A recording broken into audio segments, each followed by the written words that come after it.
Oh yeah, Didi got a podcast. Attitudes and our work ethic become very important in realizing our goals and opening up possibilities. I had lunch a couple of weeks ago with a recent graduate at UCA. And his story is really fascinating. It's one of overcoming homelessness during his time pursuing his degree, first at a community college here in Arkansas, and then finishing his bachelor's degree here at UCA. His narrative ranges from estrangement from family for many years to a hopeful reunion with mother and siblings. His record is one of overcoming odds in a way that I probably could not, and certainly demonstrating levels of tenacity and patience and optimism that I can only marvel at. He wanted to talk with me about his new job and his career path going forward. I really need to be there to learn from him because that's where the real value was.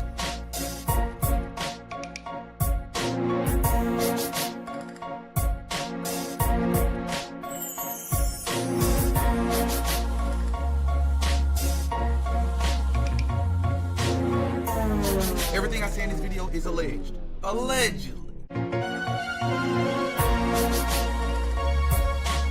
No such thing as a life that is better than yours. Y'all can just repeat after me.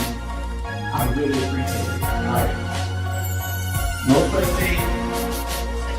Come on, we can do better than that. Talk to me. Now let's start it over. No such thing as a life that's better than yours.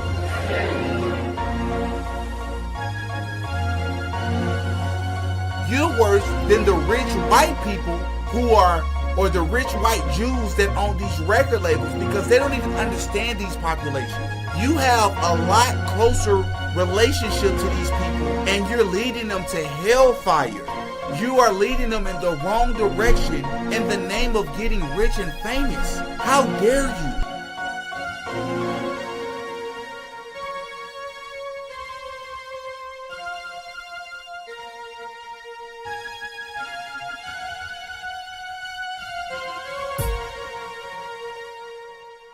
Oh yeah, Didi got a podcast.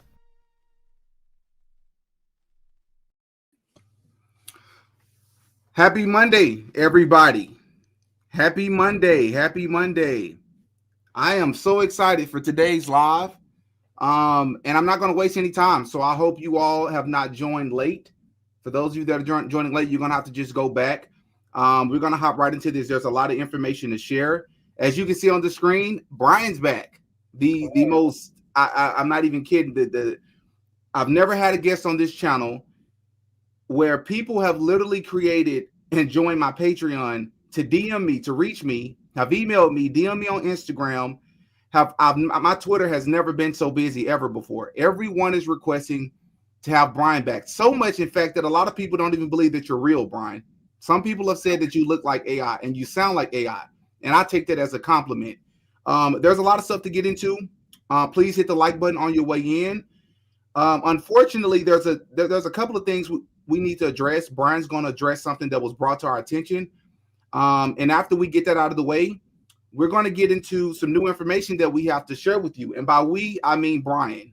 So with that, Brian, please go ahead and address. Yeah, thank you. So I have a very important correction I need to make from something I reported in the last video, specific to the salaries with Charlie Kirk and Tyler Boyer. So the way I presented the information, it appeared to me, based on how I pulled it in from ProPublica, that the salary was being like triple counted. So if you remember, we show Turning Point, Charlie Kirk may have received $400,000, and then he received that from Turning Point Endowment, etc. I need to be very clear that's not true. And the correction is Charlie Kirk and Tyler Bauer only received one single salary from the one organization. And how that got mixed up was the way it is on the 990. I pulled in all of the columns, and one of the columns is related organizations. So if you think about Turning Point Endowment, really it should show zeros across the board. But then there's a column that says related organizations. And TPUSA is related to Turning Point Endowment. So that's how they do it. And there's no excuse for it. I should have known better. I do know better. But I'm not doing this like in a vacuum. When you're doing tons of audits and going through tons of data, mistakes happen, especially in my world. And the way, at least I've always done this, is you just correct the mistake instantly. And that's that. You own the mistake, correct the mistake, be very clear on what we found, which again, to be 100% clear, one salary for Charlie per year, one salary for Tyler. And that's really it. I own the mistake, and it's that simple. And I guess the last thing I'll address, people were pretty hard on me saying this discredits everything. And I think if that's your opinion, that's fine. Like, I actually take no issue with that. If you look at a mistake like this and you think now all 35 pages are discredited, then that's your opinion. You know what I mean? Like, I'm not here to sell anything. I'm not making money off this. I'm not getting famous off this. You won't see me on another podcast promoting this. So I have nothing to gain. I'm simply just researching this stuff, looking at anomalies, raising questions. And I think that's it on my end. So again, I own the mistake. My apologies. And that's kind of that. Absolutely. Now, the way in which this was brought to our attention, there is a Twitter account by the name of Mel at the Village Crazy Lady. This is a Twitter account that Candace Owens has shouted out multiple times on her podcast. Candace Owens is regularly retweeting this person. Candace Owens really likes this this Twitter account. Well, as you all remember, yesterday I reacted to a YouTube channel, I believe it's called Wolves and Finances. They made an incredible video also talking about TPUSA's financial status and their IRS documents and filings. We reacted to that video. Well, Mel shared a post on Twitter, and she said that the video by Wolves and Finances is the greatest and most accurate video that she's seen regarding TPUSA's finances. And the reason in which I know that it was shade towards Brian's video, and I'm going to call it Brian's video because it's his work. The reason why I know it was shade towards his video, she said it's the greatest video that she's seen, which, by the way, that video is incredible. Let's be clear. Shout out to that channel. She said because it is the most accurate, and she is able to confirm everything in the video. Someone, the very first reply in her comment section was a random person, and shout out to this person, shared my video and said, well, you need to check out this video. This guy is incredible with what he shared. Mel responded and said that I've already seen it, and I got about 20 minutes into the video. Here's the tweet. She said, I got about 20 minutes into that one yesterday and had to cut it off because the guy was dead wrong about Charlie's compensation. Why do you think he was? Someone responded and said, why do you think he was wrong about Charlie's pay? I watched the whole thing last night and it seemed legit to me. She said he claimed Charlie was being paid by each of the nonprofits. He read the 990 wrong, blah, blah, blah. So she would go on to say essentially that if a person cannot get basic information correct, then she has no reason to listen to anything else that they have to say. And I felt that that was a bit disingenuous and bad faith because Candace Owens has gotten several things wrong, but people have not stopped listening to her because they believe that she is truly trying to get to the truth. Mistakes are going to be made along the way as long as it's rooted in good faith. Brian did not share what he shared out of thin air. He explained to you how a mistake like that can be made. He's fixing it and he's addressing it. So I told her, just be consistent. You still share Candace Owens' content. What I believe is going on is that you're upset that we're being critical of Charlie. And Candace Owens just so happened to be close to Charlie. So you don't like that within our video, Brian is throwing out the possibility of Charlie being complicit. Maybe it's not true, but we're open to all options, all possibilities. We're not friends with Charlie Kirk. We weren't friends with him. We're not friends with Erica Kirk. We don't have a dog in the fight. We're really trying to get to the truth. So with that, I'm going to say one more thing, and then I'm going to hand it over to Brian because I know that's who you all would like to hear from. Yes, all of you have already been reaching out to me. Yes, I saw that Candace Owens reacted to Wolves and Finances TPUSA audit video. Many of you have been asking me, why would she not react to your video, Didi? Do you believe that she's seen you and Brian's video? The short answer is absolutely, I believe she's seen it. Why would Candace Owens not react to easily the #1 trending video on all of social media regarding TPUSA's audit.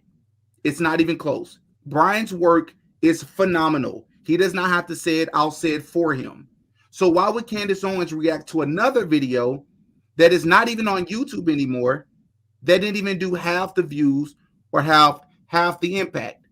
Why would Candace Owens not react to a video that Ian Carroll, a person who has hosted Candace Owens' show, has literally shot it out? He shot it out the video and shot it on my channel. This video has went crazy all over Twitter. It's under Officer Tatum, Megyn Kelly, Tucker Carlson, Nick Fuentes, Jimmy Dore, and the list goes on. Shout out to y'all, by the way. You all have been sharing Brian's work everywhere. I believe, if Candace, if you're watching, this is no shade to Candace, but I'm just being honest. If you're Candace Owens, would you share a video and direct people to a video that is talking about Erica Kirk's parents' background, mentioning those things? Would you share a video or direct people to a video that's alluding to the possibility or entertaining the possibility of Charlie Kirk being complicit? Last but not least, would you direct people to a video where Brian is mentioning that Blexit comes up within the financial documents and that there could be some potential wrongdoing there? I don't believe that. I don't know that there is. I'm not alleging that. I would not be surprised if there is not. I'm just saying, if many of you are Candace Owens, you're probably not going to direct people to that video, despite how incredible Brian's work is. So no, I do not expect Candace to ever acknowledge the video. But yes, I believe she's seen it. And this comment right here said, after criticizing Candace and doing a video on why you don't trust her, why do you go and write under her comments? That's very hypocritical. Because it's called strategy. The last thing I'm going to say is that it turns out that the video by Wolves and Finances also had an error in their video as well. So the video that the Village Crazy Lady said that she confirmed that everything in the video was true also had an error in it. So once again, mistakes happen, and Candace Owens is the reason that we know this. I'm not going to read this because it's going to take too much time. And with that, is it okay if I just respond to two things real quick? And I promise, Didi, I won't take much time. Absolutely. On the Candace thing, I just want to make sure my position is clear, meaning on her nonprofit. I've also never suggested any wrongdoing. However, what I did suggest is if I have a nonprofit and I may have done wrongdoing, I'm not going to turn people to a video like ours because that'll open their eyes to what they can research. That's more the point I'm making, right? Again, I always use the Epstein analogy of Epstein Island. Like, why don't Republicans and Dems tell on each other? Well, because they were both there.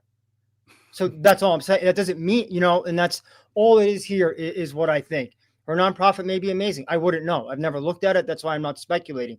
I just think people get uncomfortable with others doing that sort of deep level dive. So they limited hangout them. Remember on the last stream, we talked about that term.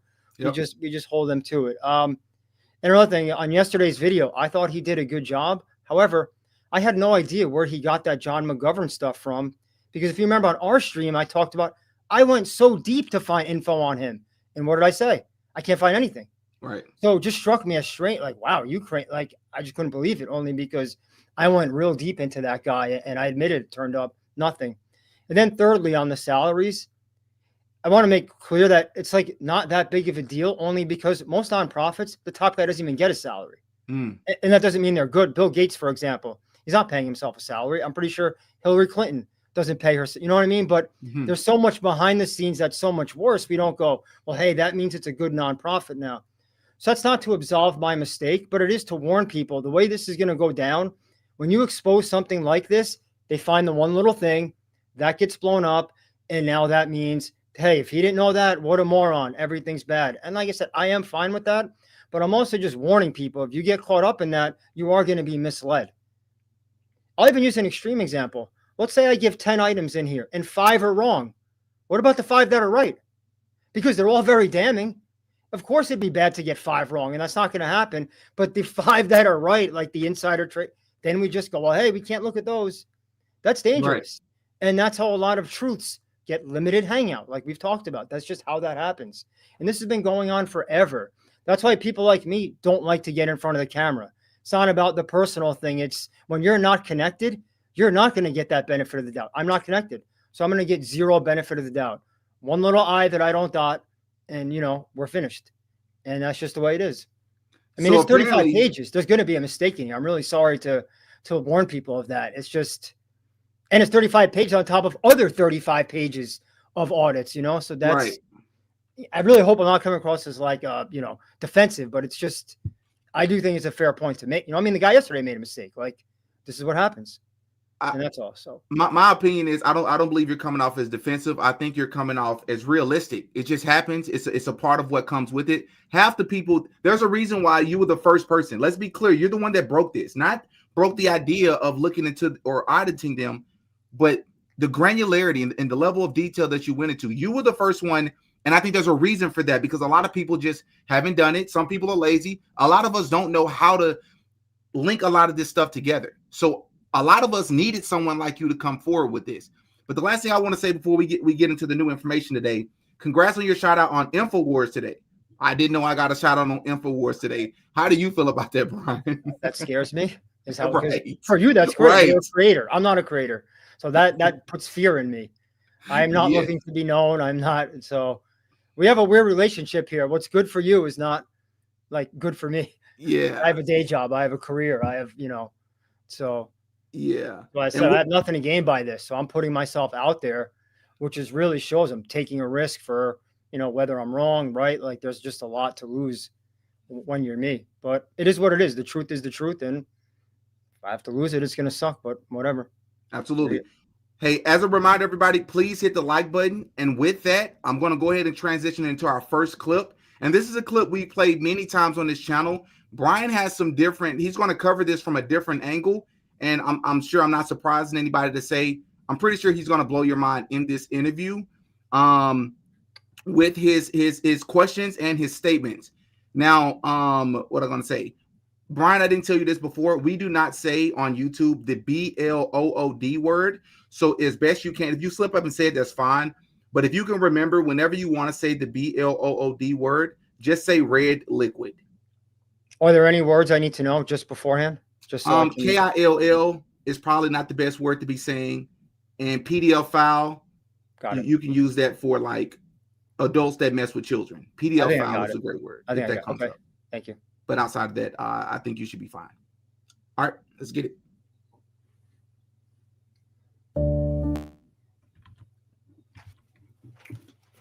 This is going to play with no audio, everybody. We just need you to take a look at something. And Brian will explain what he wants you to see.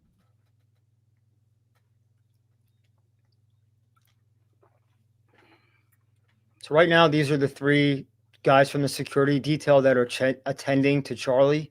He was allegedly just shot probably seconds before this. And now a gentleman just comes on screen. This is who we want to focus on. He's wearing a dark shirt, heavy set, and he was just handed an item. They're replaying it a few times. You can see right there, he's handed something. I don't want to speculate because I honestly have no idea. People on Twitter have had all these claims. I have no idea what he's handed, but he's clearly handed something. And you can tell the guy below is pointing. So the guy is not only handing him something, he's giving him instructions, is how I interpret this, right? Because if you're talking and pointing, that to me is an instructional.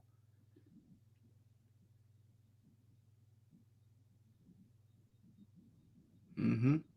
And what's interesting about this, Brian, is that Ian Carroll covered this before, and his opposing position is that he no longer believes that anything was handed to the guy in the black because he never saw anything, and it doesn't appear that he did anything with it.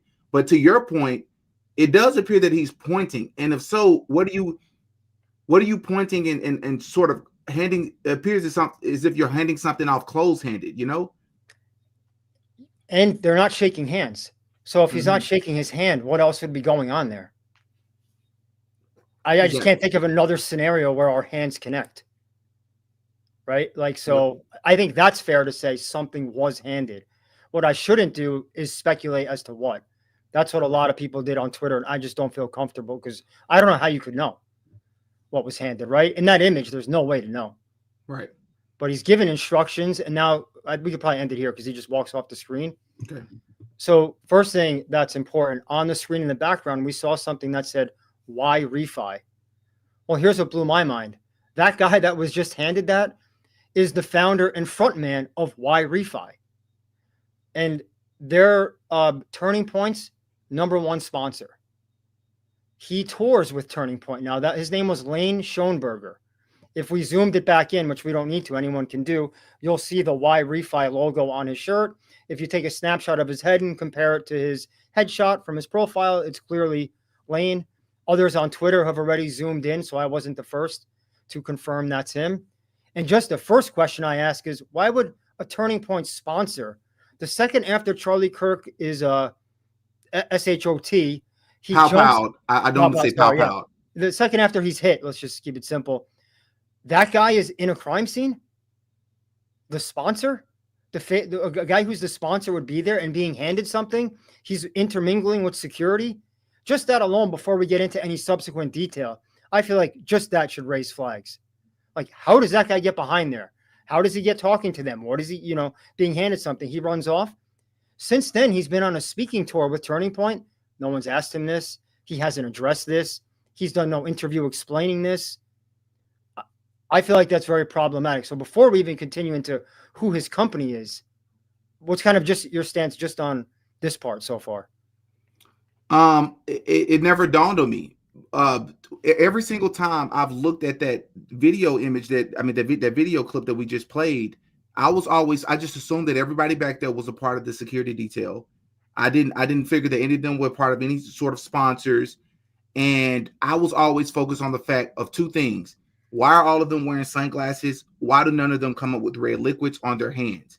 That has been my main focus because, why is none of them speaking to each other? Right? Because if someone was actually hit, if this is an emergency, the way in which we're led to believe it is, why is no one speaking? No one's talking. And then you're seeing people hand stuff off. Aren't you all supposed to, even if you're professionals and you're trained to be prepared in these moments, why is it that you're not? It just don't seem like you're moving with a sense of urgency. It seems like other things are taking place. Definitely. And wouldn't there be the red on maybe his hand? Because we just had two hands touch. Right. So if the one hand is tending to Charlie and now it's touching another hand, how is the other hand clean? Yep. And Lane doesn't look, remember, Lane is the guy who runs Why Refi that got handed. He doesn't seem traumatized. Nope. He's very matter-of-factly hearing the instructions. He walks off behind the white background, which also has no red on it, which is odd. And then he's off camera. And so, yeah, that really raised red flags for me. And the next thing I wanted to do is understand who is Why Refi. That's just the way my process works. And so if it's okay with you, I think that's where we should go next. Is there an image or a video that you have a lot of things queued up? What would you like for me to show? One of the sponsor videos? Yeah, I actually think ironically, the best explanation is Officer Tatum, because now he's been paid by Why Refi. So he's doing an ad read. It looks like there might be a gun behind his head with the way he's reading this. He seems like he has no idea what he's reading off a cue card. He has no clue what he's saying, but he explains it in the easiest layman's terms, I would say, so we can understand what it is. Let me pull that up. And what's interesting, that after Kirk is when they made the deal with Officer Tatum. That video was October. Oh, really? Yeah. That's the date on the video. I shouldn't say they made the deal with him, but that's the date on the video. Let me be more precise before, Mel B comes after me. Here's the video, everybody.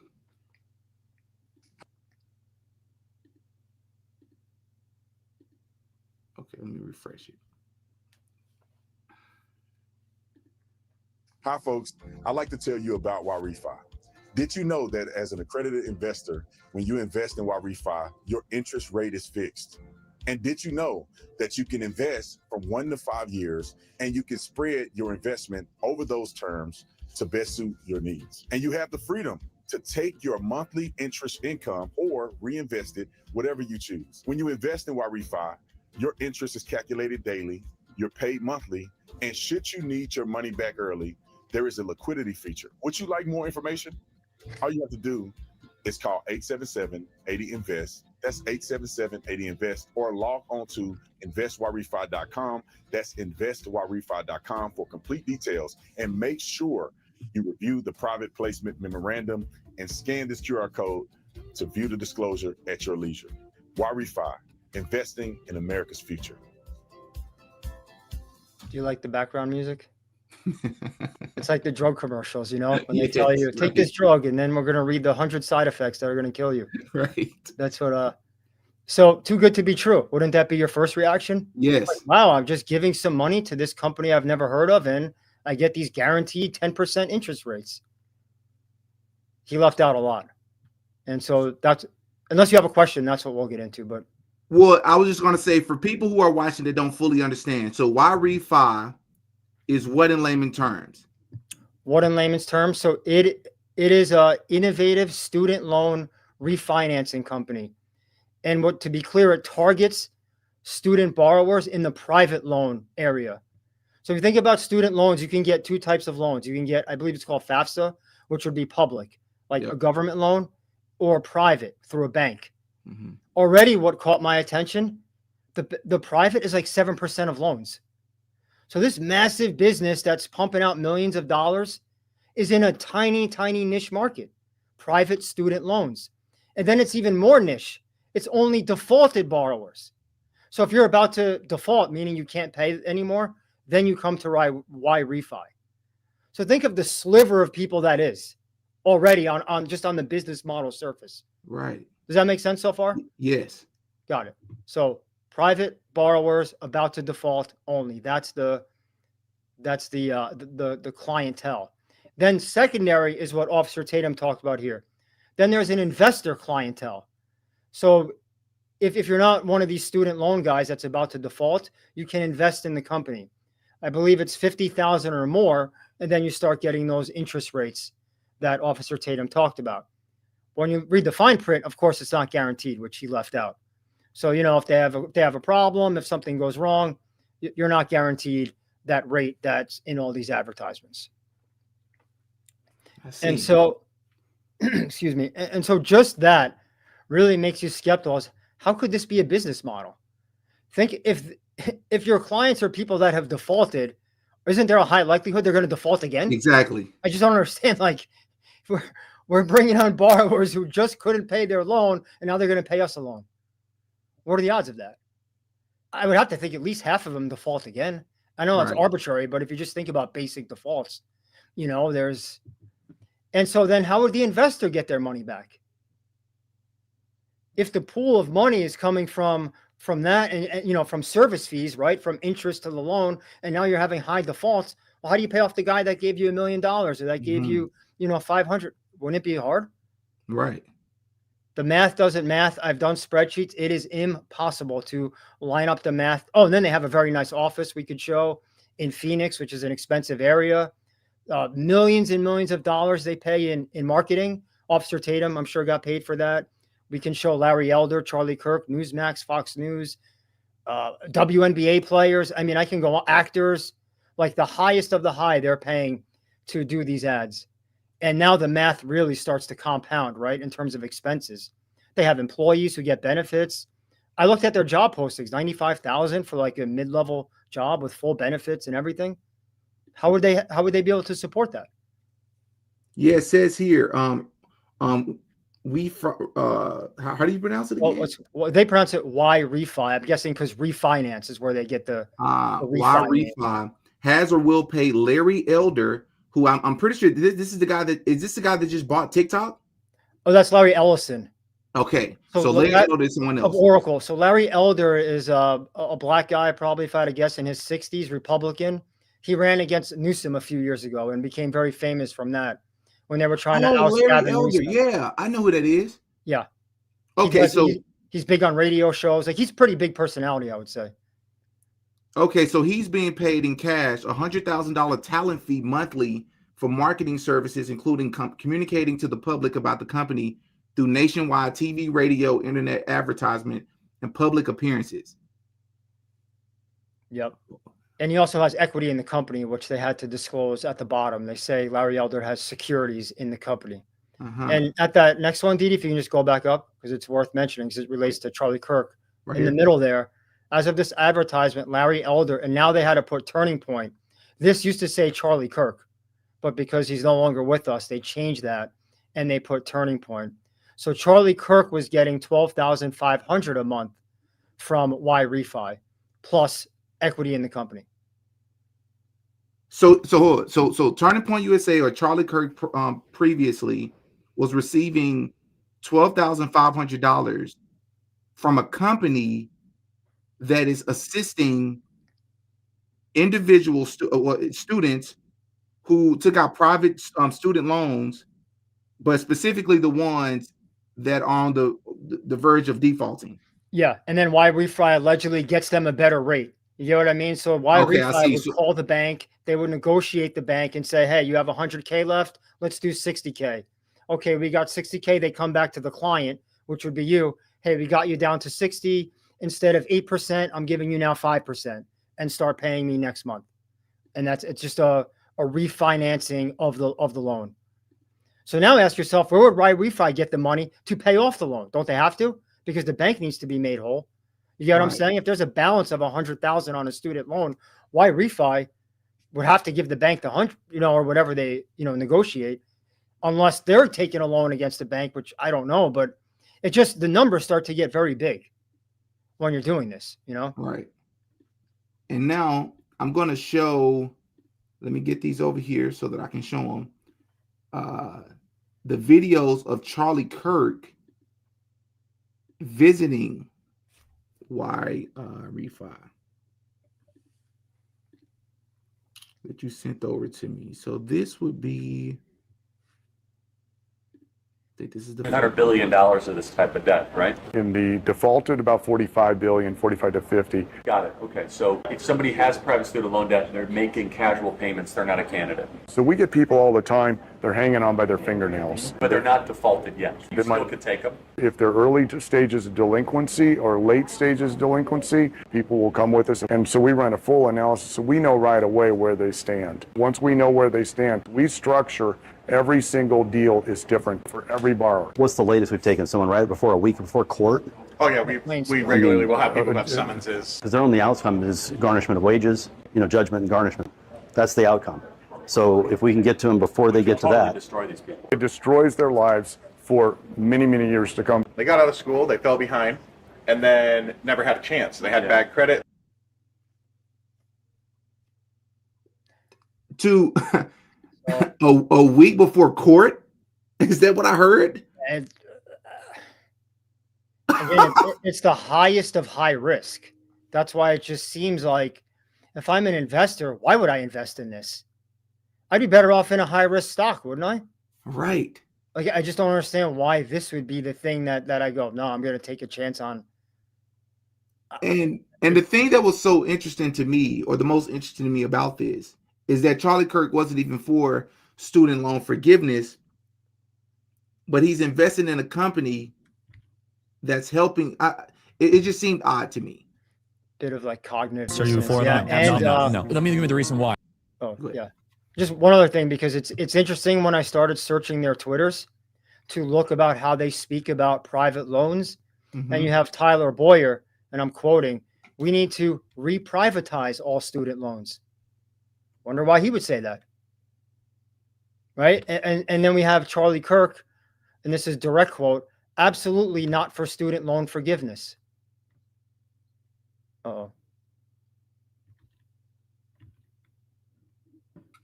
Can you hear me?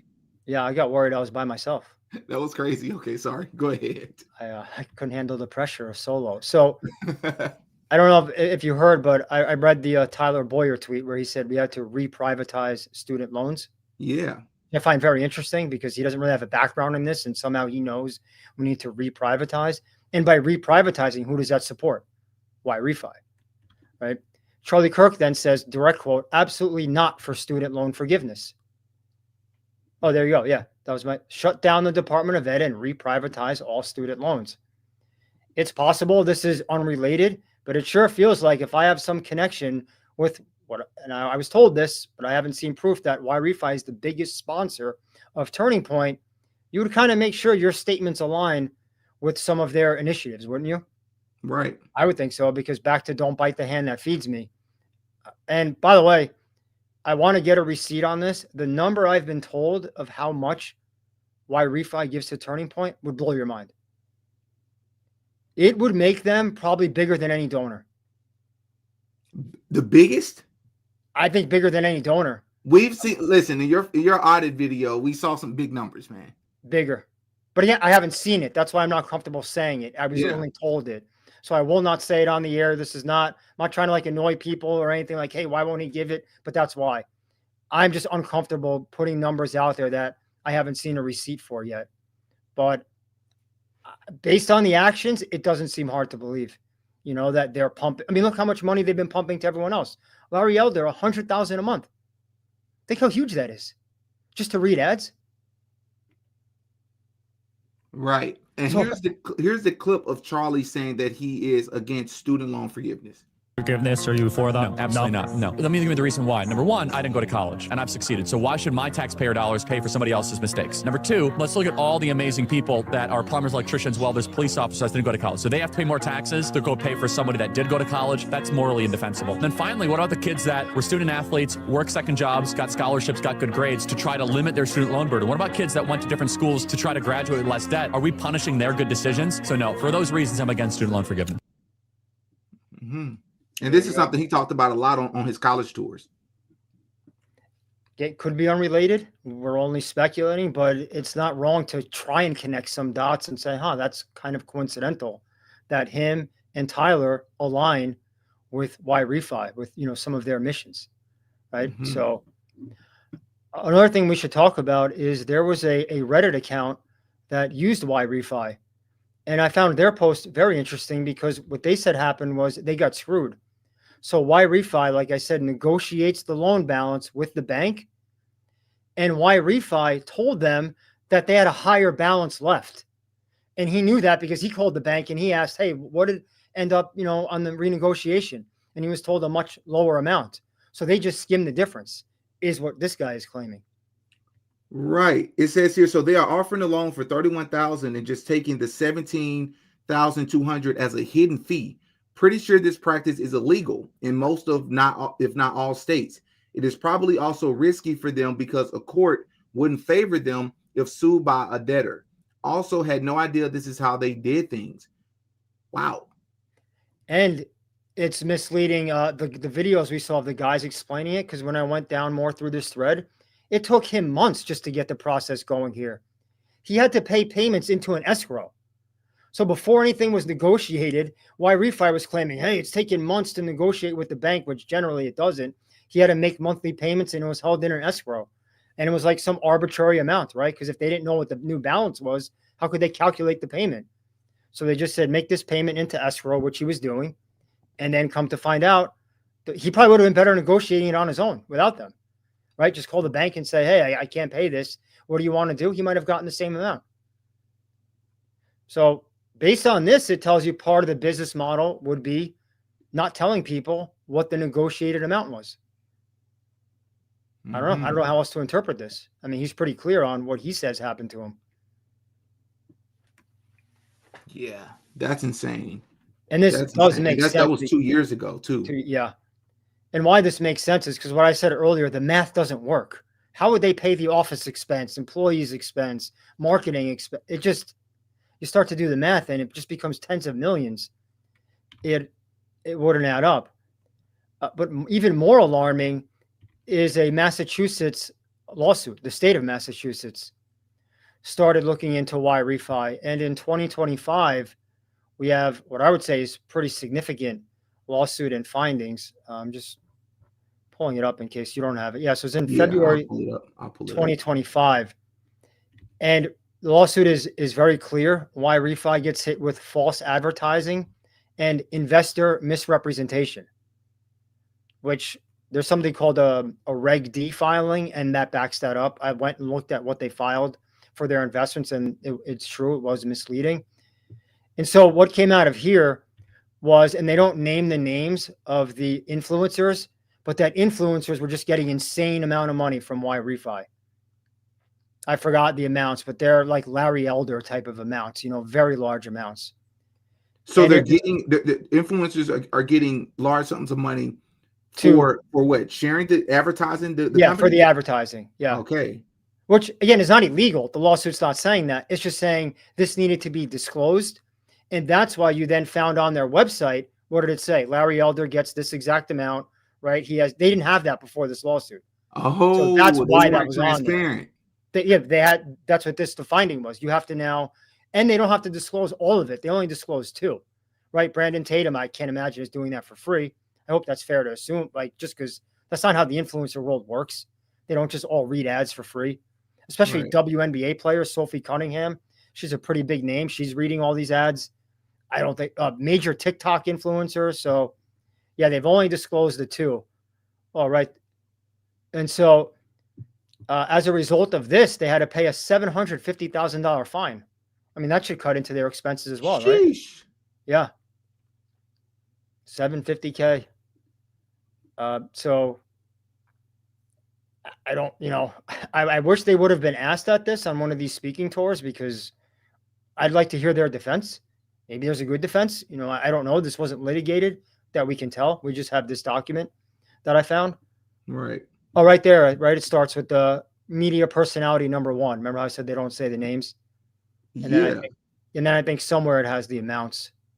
Yeah. But I don't even want to speculate because I don't know the names because they don't put it in there. 40,000. Today, why Refi has paid media personality number 1 at least $726,000. Oh my gosh. In talent and endorsement fees. Yo, what? In exchange, up here it said in exchange, Refi agreed to pay media personality number 1 at least $40,000 per month, $34,000 in startup costs. Bro, listen, I'm a content creator. I've done ads before. I'm currently talking to people about some sponsorship deals. Not even literally a tiny bit of a fraction of these numbers. These numbers are crazy. Wait, your math channel's ain't not mathing to me. You're telling me your channel's not going to pay $726,000 in ads? Not even close. Okay, I was just checking. So just that, right? Again, raises flags. Like, why? And we don't know why. So we're not going to speculate why they're paying that much, but there's a reason that's deeper than just ads, because there's nothing to justify that I can think of amounts like this. And I know people are going to, we can address something from the last video. People are going to say, yeah, you don't understand ads, billboards and this. This is not an established company. Right. If you're a new company, you're trying to be tight with some of your, you're not thinking, hey, let me spend millions or tens of millions possibly. And I don't know how Larry Elder could ever give them a return on that investment. 100, that means he has to bring back over 100,000 a month, doesn't he? Yeah. In business, if you're giving him 100, then he has to bring back greater than 100. How could he be? Yeah, this math isn't math, and so they paid the second media personality, whom once again they did not name, at least $184,750 for marketing and production services. And this is a great one too. So remember how I said there's a lot more? Well, they mention it right here. Why Refi paid at least 17 other media personalities. But they don't list. That's crazy. And so I put the list together because I scrubbed YouTube, Twitter, TikTok, Instagram, and whatever that website was where we found Officer Tatum. Yeah. And I just scrubbed the word why Refi. You know what I mean? And then because they would put that in the description. You know what I mean? So if they were doing an ad read in the description of the video, they would put why Refi. And that was how I found, like I said, her name is Sophie Cunningham. I found even actors. I found, I think, a baseball player. All just a ton of fitness influencer, like just really big accounts, and and now we know the big accounts not doing it for free, most likely. So why are the big accounts doing that?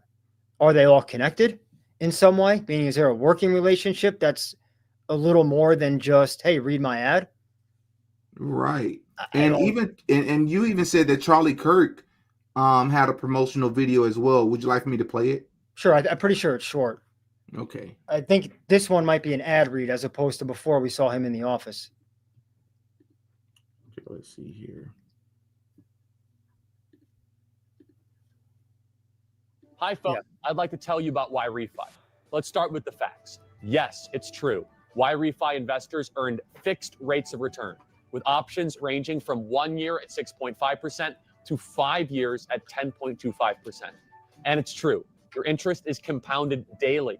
You're paid monthly, and there is no early withdrawal penalty against your initial principal investment. When you invest with Why Refi, you have the freedom to turn your investment income on or off, compound it, whatever you choose, because your interest is fixed. Your monthly statement will contain no surprises. This is a collateralized portfolio. Would you like some more information? Just call 877-80-INVEST. That is 877-80-INVEST. Or log on to investwhyrefi.com. That's investwhyrefi.com. Why Refi? Do well by doing good. So Charlie Kirk almost sounded like a natural. Like a natural. Yeah. So he says there's no early withdrawal penalty. But what he leaves out is, but what if they don't have the money? Which they've put in the fine print. This is not guaranteed. This is not like when you buy a government bond where you get your money and the only way you don't get it is if the government literally collapses. Other than that, you're guaranteed. If something happens with these guys, they can't pay it. You know, if there's a liquidity problem, if they're near going out of business, that's why they're an LLC. Lane is not going to be personally liable. You can't sue Lane Schoenberger. You sue Why Refi. They're Why Refi LLC. They're not getting the risk here, like personal risk. I mean, like Lane's going to be fine either way. And it's just, I think I have a few other things, but really, I'm hoping I'm emphasizing enough just how crazy like this business model is and just how unrealistic it feels that this could be a successful business model. Right. And just for clarity, so at the very beginning, when we reacted to the security team members, was it, you said Why Refi was on the guy's shirt? On his shirt and on the white banner background that he runs behind, Why Refi is there. They're everywhere now. The person that was, tell me the person's name that was wearing the shirt again. Is it Lane Schoenberger.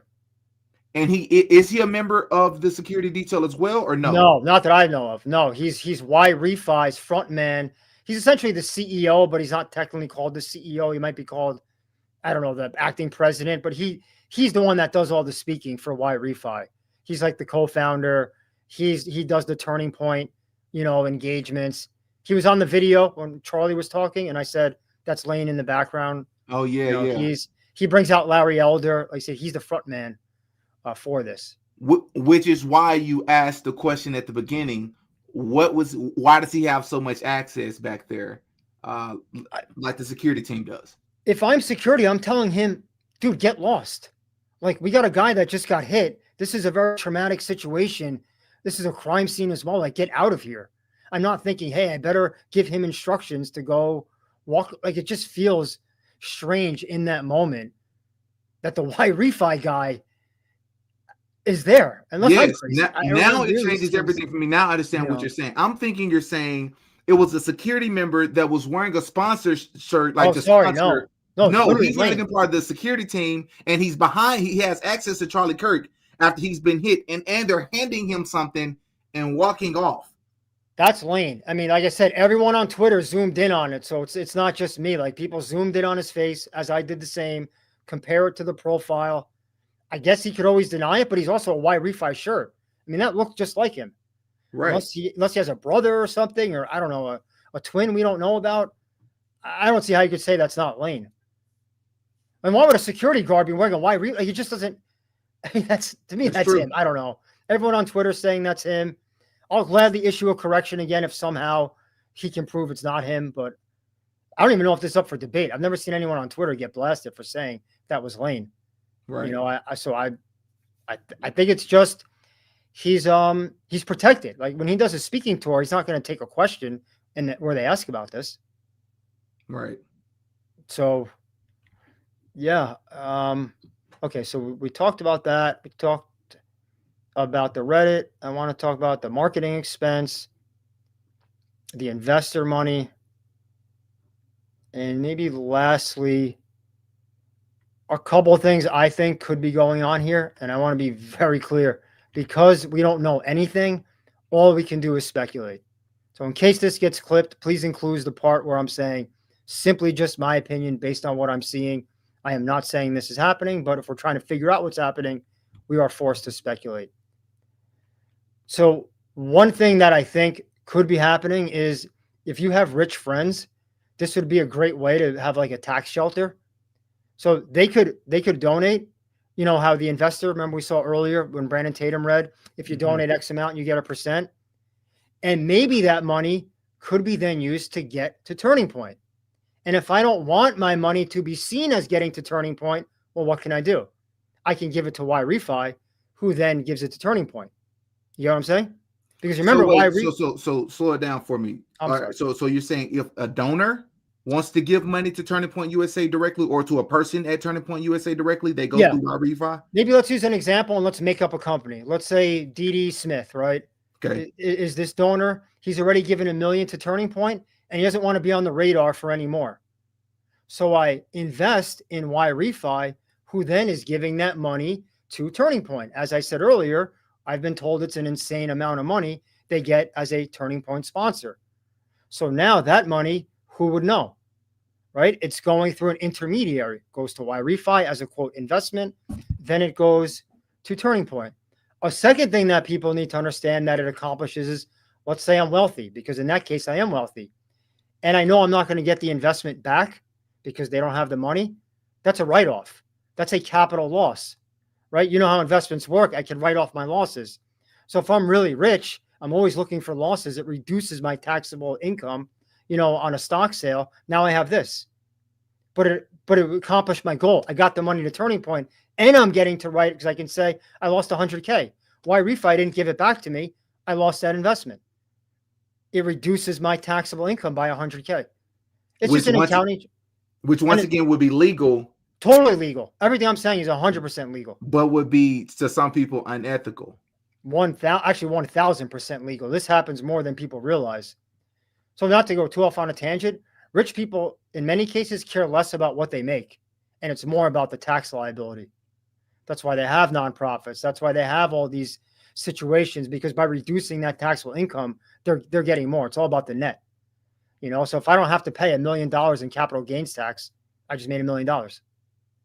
Right? So they care big time about capital gains, capital losses. To reiterate, speculation. No evidence anyone has done this. Yep. I'm like, will never even die on that hill of saying someone's doing this. I'm just saying it's possible, because I don't know what else to make of that. But it would better explain some of the, it would, the math would then start mathing if that was to be taking place. Oh, definitely math. Absolutely. They would be able to afford giving Turning Point X amount of million, and Larry Elder and Officer Tatum, because they're getting that from the big investors. And then the investors, of course, have the control, right? Meaning whatever they want Turning Point and YRefi to do, they're going to do it. I gave you that money. That's just how this game works. So I think that's one option. And then I think there's another option, actually, because I've been watching Lane a lot. Lane is the guy that runs YRefi. Yep. If you're setting him up for a political run, maybe Arizona congressman, maybe Arizona senator, Arizona governor, he needs a background. So this is image building for Lane. Now Lane has, and the way he talks, very virtuous. Oh, a college student called me. He was near the S word, you know? Yeah. He was, because he couldn't pay. It's all this like, we saved him. We got him out of this debt. And like, it really pulls on, man, what a good guy. He's not doing it for himself. He's doing it for the betterment of these kids. And so I don't know what his background is other than this. So when you're going to install someone into politics, they need a background. And now this would be the perfect thing. He's touring with Turning Point. He's with all these influencers. If he were to run, who do you think would knock on doors for him? Turning Point. Who do you think would endorse him? Larry Elder, Brandon Tatum, right? I'm only guessing, but I'm pretty sure they would. So that would all be built in. I've seen no evidence of this, but what I have seen, this has happened before with politicians. I hate to break it to you. Most of their backgrounds are fake. And I'm okay saying that. That is not speculation. A lot of these politicians, their backgrounds are not what you thought they were, not what you're told they are, maybe a slight kernel of truth. And in situations like this, and you should be able to tell when they talk. Do they sound educated? Do they sound like intelligent? They can't explain anything. And then we hear they run some Fortune 500 company. And no, that's how many of their military backgrounds are shady. So if I was now, waiting to ask you that. Like, do you think the military piece of their background, because we see the consistency always in military background? Well, JD Vance's was misleading. He didn't lie, but it was very misleading. Initially people gave me the impression like he served in the military. Oh, but he was a journalist, like a press secretary from the papers I read. So I don't think you're getting shot at when you're the press secretary. Right. So I'm sorry, I didn't mean to use that word, but you know what I mean. I don't think you're like in danger of that. Right. So it's not always an outright lie, but they're very careful with how a Biden son, they had us thinking he was military, but he was like a lawyer for the military. Like I don't think he was out in the battlefields. Pete Buttigieg, I don't think he was out in the battlefields. I only learned that about JD Vance because of all people, Nick Fuentes. Nick Fuentes went on like a rant, an entire episode rant saying that JD Vance is essentially a creation by Peter Thiel, the guy over Palantir.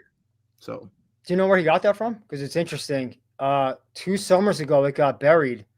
Trump's team did what they call like an exhaustive dossier when they're looking for who they might run with. It was about 400 pages on JD Vance, and someone leaked it. So I actually read the whole thing because I want, and it was all in there. I mean, like crazy stuff. Yeah, they did. As you think I do a forensic investigation? These guys got me beat. I give credit to whoever did that because that was a forensic investigation. So someone in the Trump administration did the forensic investigation themselves and someone else leaked it, or did the Trump administration leak it? We don't know because it just okay. Whoever an independent journalist posted it, but he didn't give who he got it from. He's not going to, give his source, but he posted it. Huh? He posted it the next day in the news. Some random thing happened. Never heard about it again. That's crazy. And JD Vance is not to digress, but JD Vance's backstory is wild. That's a video. Maybe I can make a video on that someday, but his entire story is weird down to his wife. It's all weird, but I'll keep that to a minimum here because I know it's something else you want to share, but yeah, crazy. Yeah. And sorry to go on the tangent, but these things are connected. That's why they are worth mentioning. Just how we said with their shady background, like it's pattern recognition. Once you see one person do it and you see more and more, you start. So I think those would be my 2 scenarios on why refi, either like a dark money conduit tax shelter type thing. One possibility. Another would be image building for Lane. And then I guess a third would be it all is legit and we're just paranoid or something, or maybe there's something we're not seeing. I've never run a business that sells and buys, student loans that are about to collapse. There could be something I don't know about that. I'm not an expert in that industry. It's just, if you go on a spreadsheet and you just start to put numbers in, you just see red everywhere because it's all a loss. It just does not compute. Yes. And on that Reddit, someone commented and said, so I'm just researching this company myself. My understanding is that you cannot get approved unless you're in default. So if you were in default and they spent 6 months negotiating with your lenders, and in the end, you got a better rate on a fixed payment you can afford and you're no longer in default, it seems that they may have earned that benefit of the reduced settlement. It would have taken them a lot of labor to get that settlement. Could this be a win-win? So, yeah. Just the highest risk. Right. You've got to assume 50% default. Isn't that fair? If they've already defaulted, it'd be no different than a credit card default. You get a new card, there's probably a 50% chance you're defaulting again. So where does all that go? Does why refi eat it? I don't get it. It seems predatory to me. It seems, and again, not saying that it's true, But if these possibilities, let's just say in a hypothetical world, it would make more sense to me because you become more attractive to those that are on the verge of defaulting. They really are really trusting in you. They're really desperate, but then the money is coming from elsewhere. So it's just all weird to me, you know? What if there is no business and it's just a front? There is no student loan going on. Maybe they do 5 a year just to service, because here's what made me think that. How amateur does their website look? I don't know how much you know about programming or building websites, but if you just, I don't know if it's hard to pull up quick, but it's very amateurish, basic looking. And like, if I'm building a company in the private industry like this, that's especially in finance, my website's not going to look like this, especially with all that money. All that money they have, they don't put it into a good developer. Like, it's really worth looking at the website for a second just to see, what I mean. This is you got to be kidding me. Just with the way the font, it looks like a generic website. This is a generic. Speculating. Well, on the website, I'm not speculating. This is generic. This doesn't look like a generic. This is a generic that a high school kid in like CAD or one of those basic computer programming classes, makes. I mean, the colors, the everything. It doesn't look attractive at all. If someone came to this website, they would probably be more inclined to just click off, Yeah. Now, if I had a front company, I wouldn't care about the website because I'm not really doing loans. You get what I'm saying? So that's what made me start to wonder that. But I don't know. What I can say, and I think it's objective, this is not an impressive website for a company like theirs. Right. Turning Point's website is far more impressive. If you were to switch that, it's far more impressive. How can that be? One's a nonprofit and one's, it's like. Now that's more like it. There's more effort placed into this. Yeah. How can that be? You're in the business of selling. You're selling your brand. You're selling your services, and that's the website you put out there? Right.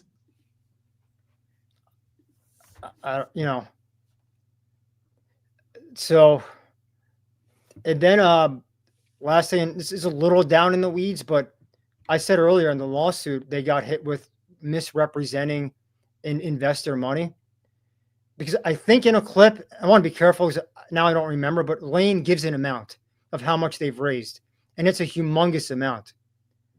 But in the SEC filings, they file how much they've raised. Each time, they don't file the name, but they file the amount. So if you were to invest $100,000, it'll get filed. It just won't have your name.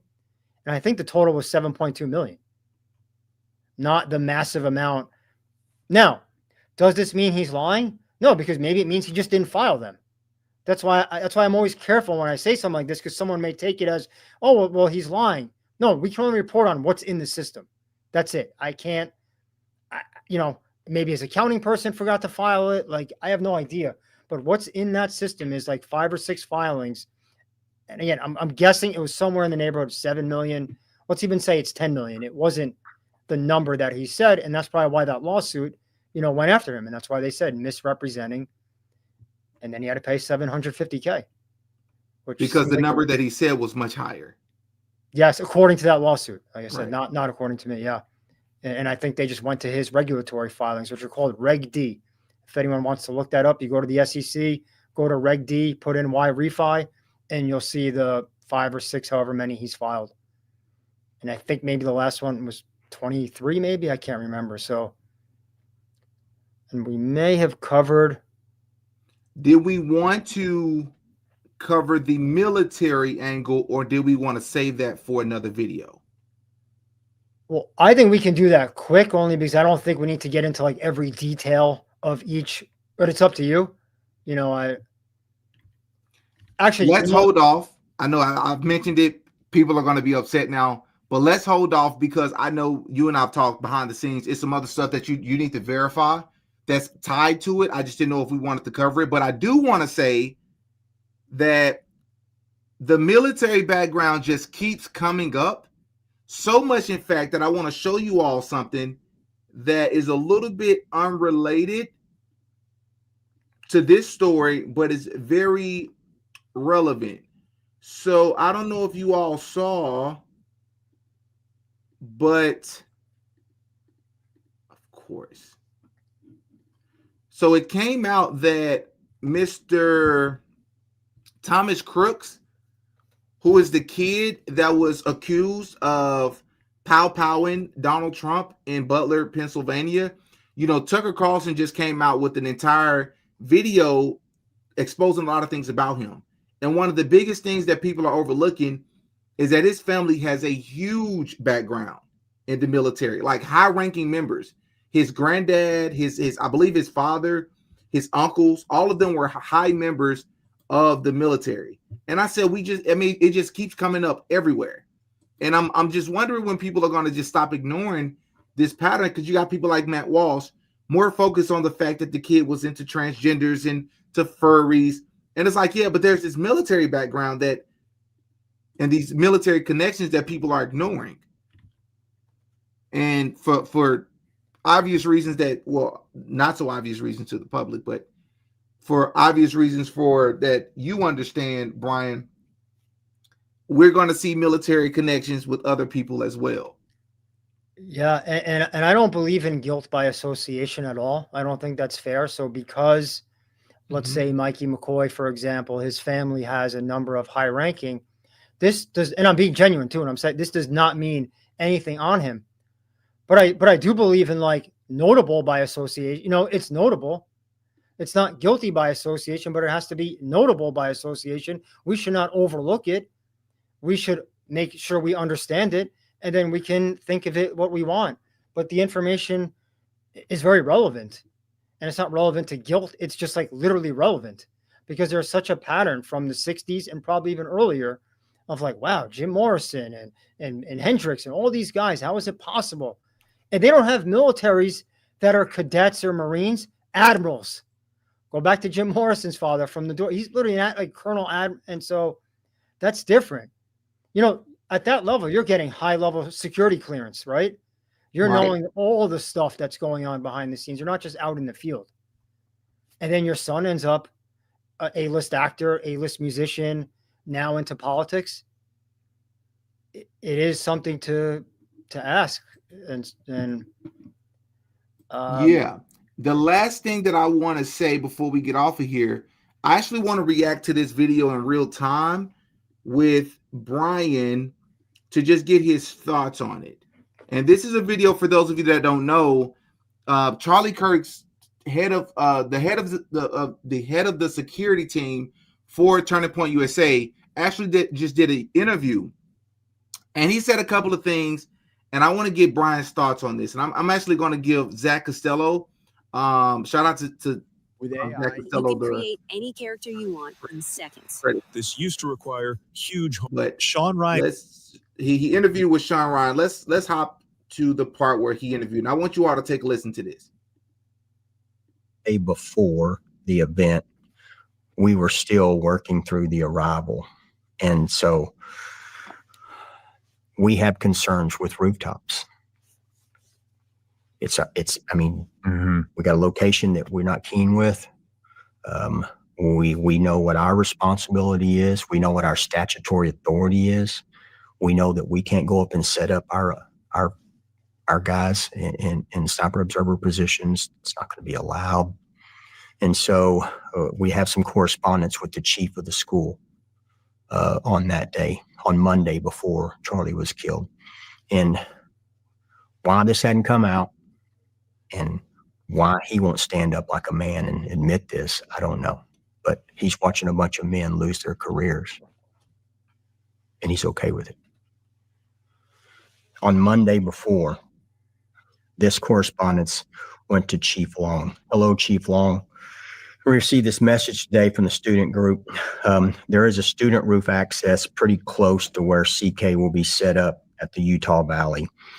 The Sorensen Center has a couple of staircases that go up to walkways on the roofs. He comes back, and for edification, the Sorensen Center was the building in front of the Lucy Center. And so he comes back and he says, you want access to the roof.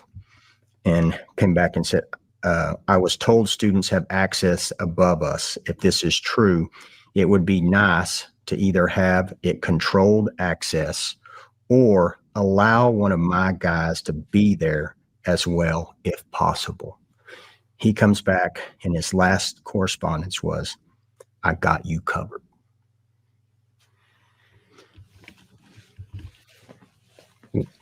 What else am I to do? When a command level person from an accredited police department says, I've got this area. Jeez. Have you been in who was that? That was the chief of police for the UVU police department. We've called him. He's never called us back. Holy shit. Well, and before we give our thoughts on that, I just want you all, now he's going to ask the head of security, did Charlie Kirk ever tell them that his life was in danger? Because many of Charlie's friends have come out and said that this is exactly what he said, including Candace Owens. So I want you to take a listen to what he said.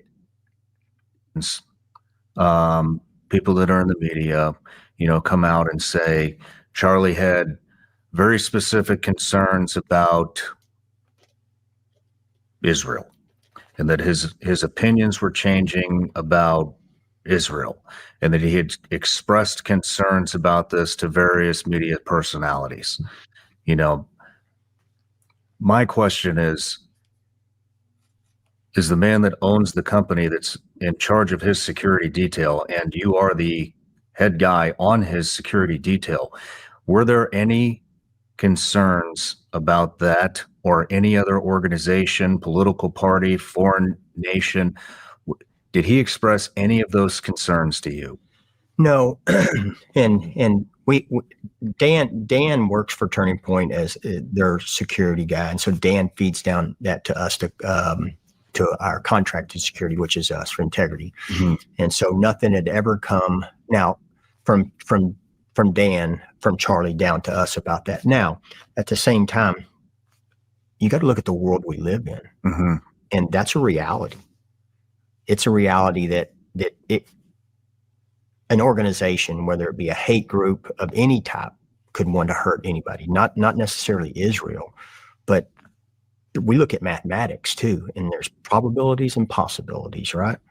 And I look at the probabilities. The possibilities are infinite. And the probabilities are that it's not. The probabilities are the people that want to hurt him are the people that are there screaming things at him in front of us half the time. Mm-hmm. And so we have to look at those probabilities and the mathematics. We look at the possibilities too. And those possibilities, I'm sure, are out there, but we've never got any detail or intel to show that we should look into this deeper. I mean, it is very interesting that if he was that concerned about foreign nations or opposite political affiliations, I mean, if he was that concerned, I don't know why that wouldn't have been disseminated down to the security detail. I mean, I have a security detail, and if I feel that there is a threat, even if it's just a feeling, that's the first people that I tell is my security detail. We looked at, we look at all that, and you can go back and look at his speeches, and Charlie was an absolute supporter of Israel. And then he would say, and they would ask him why. And then so, we're in those things and we're listening, but at the same time you're looking, but you hear these things and you hear them over. And I can remember him saying, he was a supporter of it because one, a nation should be able to defend itself after they've been attacked. Two, Charlie was a devout Christian to the point that he gave his life for it. And he referenced this, and I heard him reference it, where those places that are our holy land are being taken away from us and not being able to visit, and that you can't go there. And so that protection of Israel was important to him and those holy sites, and he'd been there. I don't like his answer because it produces inconsistencies. Yeah, I agree. Brian, do you have thoughts? But before you answer, I want to drop some breaking news for everybody. You listening, Brian? Oh no, I'm getting scared. Candace Owens just commented on Brian's audit video. Oh no, that's not what I wanted to hear. Candace Owens just commented under my video, and she said, okay, watching this, only a few minutes in, but foremost, I do not have a not-for-profit. I sold Blexit to Turning Point USA years ago, and I never made any controversial money. It is all public. Basic major fact check fail here. I do not run any not-for-profit, and I did not go through the finances because I have a forensic auditor working on it so that I do not make similarly big mistakes. I'm not an expert on 501c3s, so I did not feel equipped to run through this myself. Still watching though. Okay, so I can comment. I don't know, unless my words got mixed up. I never said she did. I was clear she had, because what did I say? Blexit was absorbed by Turning Point. You did. So if Blexit is absorbed by Turning Point, how can she currently have a nonprofit? They're under Turning Point. It's in my own paper. So if somehow I slipped and I used the present tense in the context, it's very obvious that I'm not talking about now because of how clear I am. Because remember, you jumped in, you went, oh, Officer Tatum was involved. That was your response. Because I was saying, worried about, like, I don't know. I don't really feel like going back to watch to make sure if I accidentally said past or present. But it's very, and she, by the way, she's intelligent. That should be clear, like the context of how this is being explained. That I'm not out here saying she runs a nonprofit today and she's doing all this. You can go on the 990s and see she doesn't. There's no current 990 form from last year or the year before. I don't know. Like, I get it. It's probably going to come across defensive, but it's just not defensive. Like, this is what these people do. They're going to find something small and they're going to get that hammer out. And we can't do it to them. That's what's not fair. When they are in the same predicament, talk about getting defensive, you know, all of a sudden, you know, everything comes out. But no, I'll be very clear here. I never believed she had a nonprofit currently. I don't believe that. There's no evidence of that. And my paper doesn't say that. I know my paper says past because it was clear. All right. And if she's going to address that, why didn't she address the other things? Who's this Ryan Coyne? Who's the guy that bought Parler? What did he do with Parler? Where did he come from? Why did his company get 1.8 million? Brian, this would be my guess. Whether she likes, love, or hate the video, if she's watching it, she's already commented on it. So she's gonna. I would be very surprised if Candace didn't address this one way or the other. I would be surprised, even if it's just for the fact that she wants to clear certain things up. Because again, it's kind of the #1 trending audit video about Turning Point USA. So we'll see what comes with that. But I can confirm what you said. You did say that it was bought out by Turning Point USA. It's right in my, yeah. I mean, so, and this is what really, like, the kind of thing that will keep me up at night, because this is how you can discredit 2 hours. Notice the language there, basic. You remember, similar to the language that was the other woman, I forgot her name. Yeah. Where it was like, how if someone doesn't know this, he doesn't know anything. That's going to be the same thing here. Well, if he doesn't know, I don't even have a nonprofit today, then he doesn't know. I can assure you, I know that, like, I've never, so I don't know. I feel like this is kind of a shame just because I know the direction this is going to go. I don't think it's going to go. I would be very surprised. Again, you could be right. I would be shocked. And I don't think it would be, I personally do not believe it would be a good look. And I don't think Candace would do it, but maybe she would. If Candace decides to approach this from the standpoint of discrediting the entire video, I don't think that'll be a good look on her end, but we'll see. I would think it's better to ignore it. Yeah. Because by ignoring it, you know, if we have enough time, there's a few quick things I wanted to add on Turning Point, and I can assure you it'll be quick. Okay. But some are relevant. So in yesterday's video, if you remember, something came up around the salaries. I'm sorry, not the salaries for the 1 year where there were no employees. Yeah. Do you recall that? And it was for America's Turning Point. Now, that wasn't in my paper, and I want to explain why. So on their 990, when it comes to naming how many employees, that's for calendar year. And it's very clear on that line. It says for calendar year.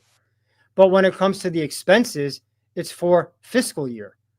So the way Turning Point does their fiscal year, it ends in June.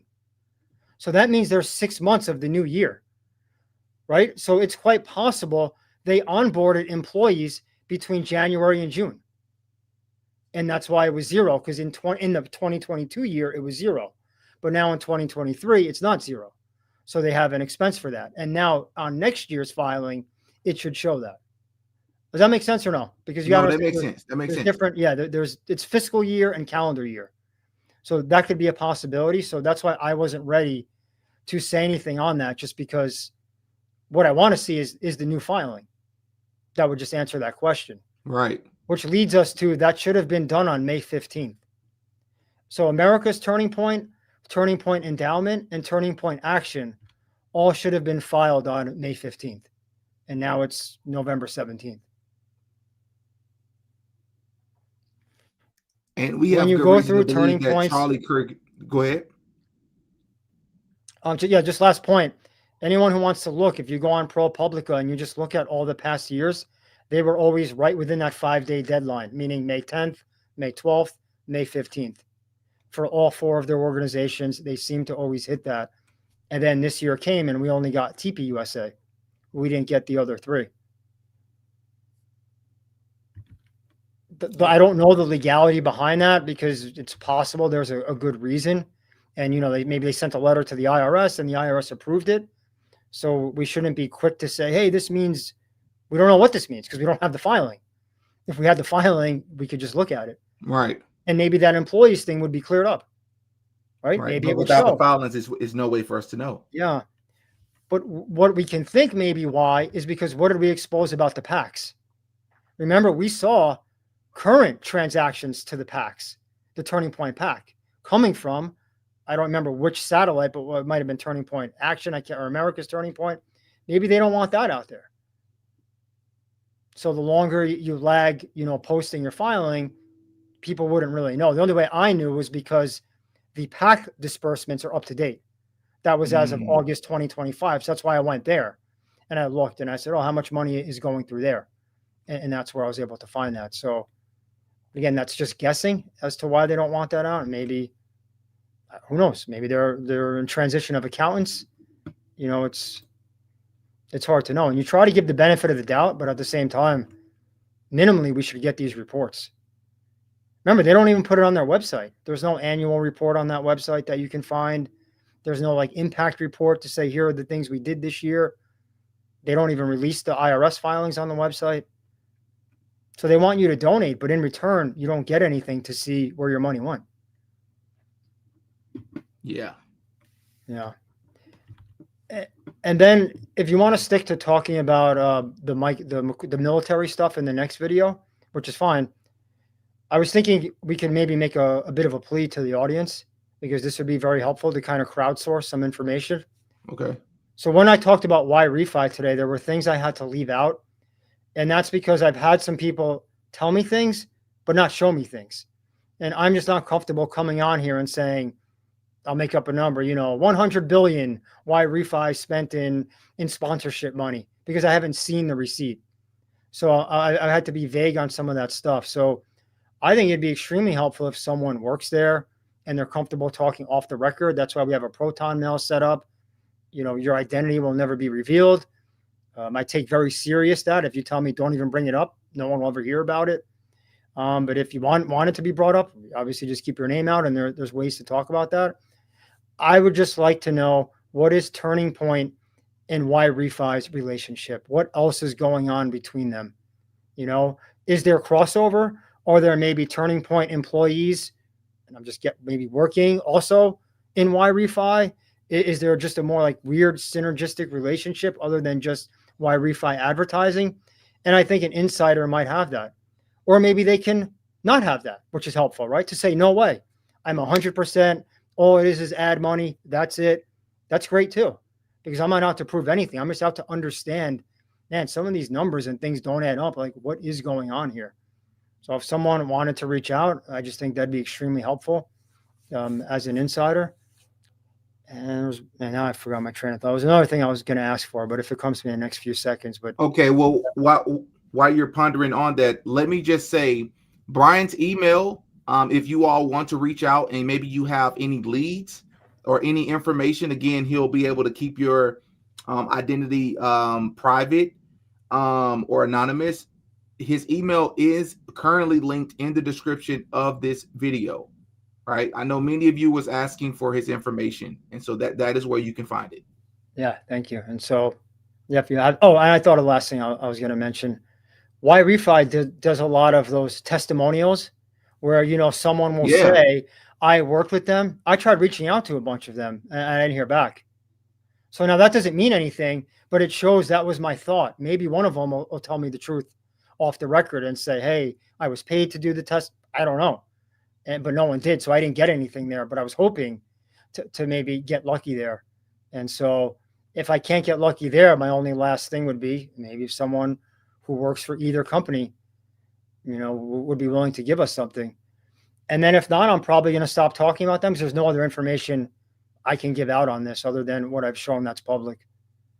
Absolutely. And I want to just say, I've seen a lot of comments during this entire live. Let me just clear something up so that many of you don't feel like I mentioned something and I'm not delivering it. We have to be very careful. As I just told you, Candace Owens just commented on the video, and she's you know, rightfully so. If someone shares something about you, or if you feel like or perceive that someone shared something about you that isn't accurate, then you'll probably get a little bit defensive, and you want to say, no, I didn't have a nonprofit, and that's basic information, and I understand from both sides.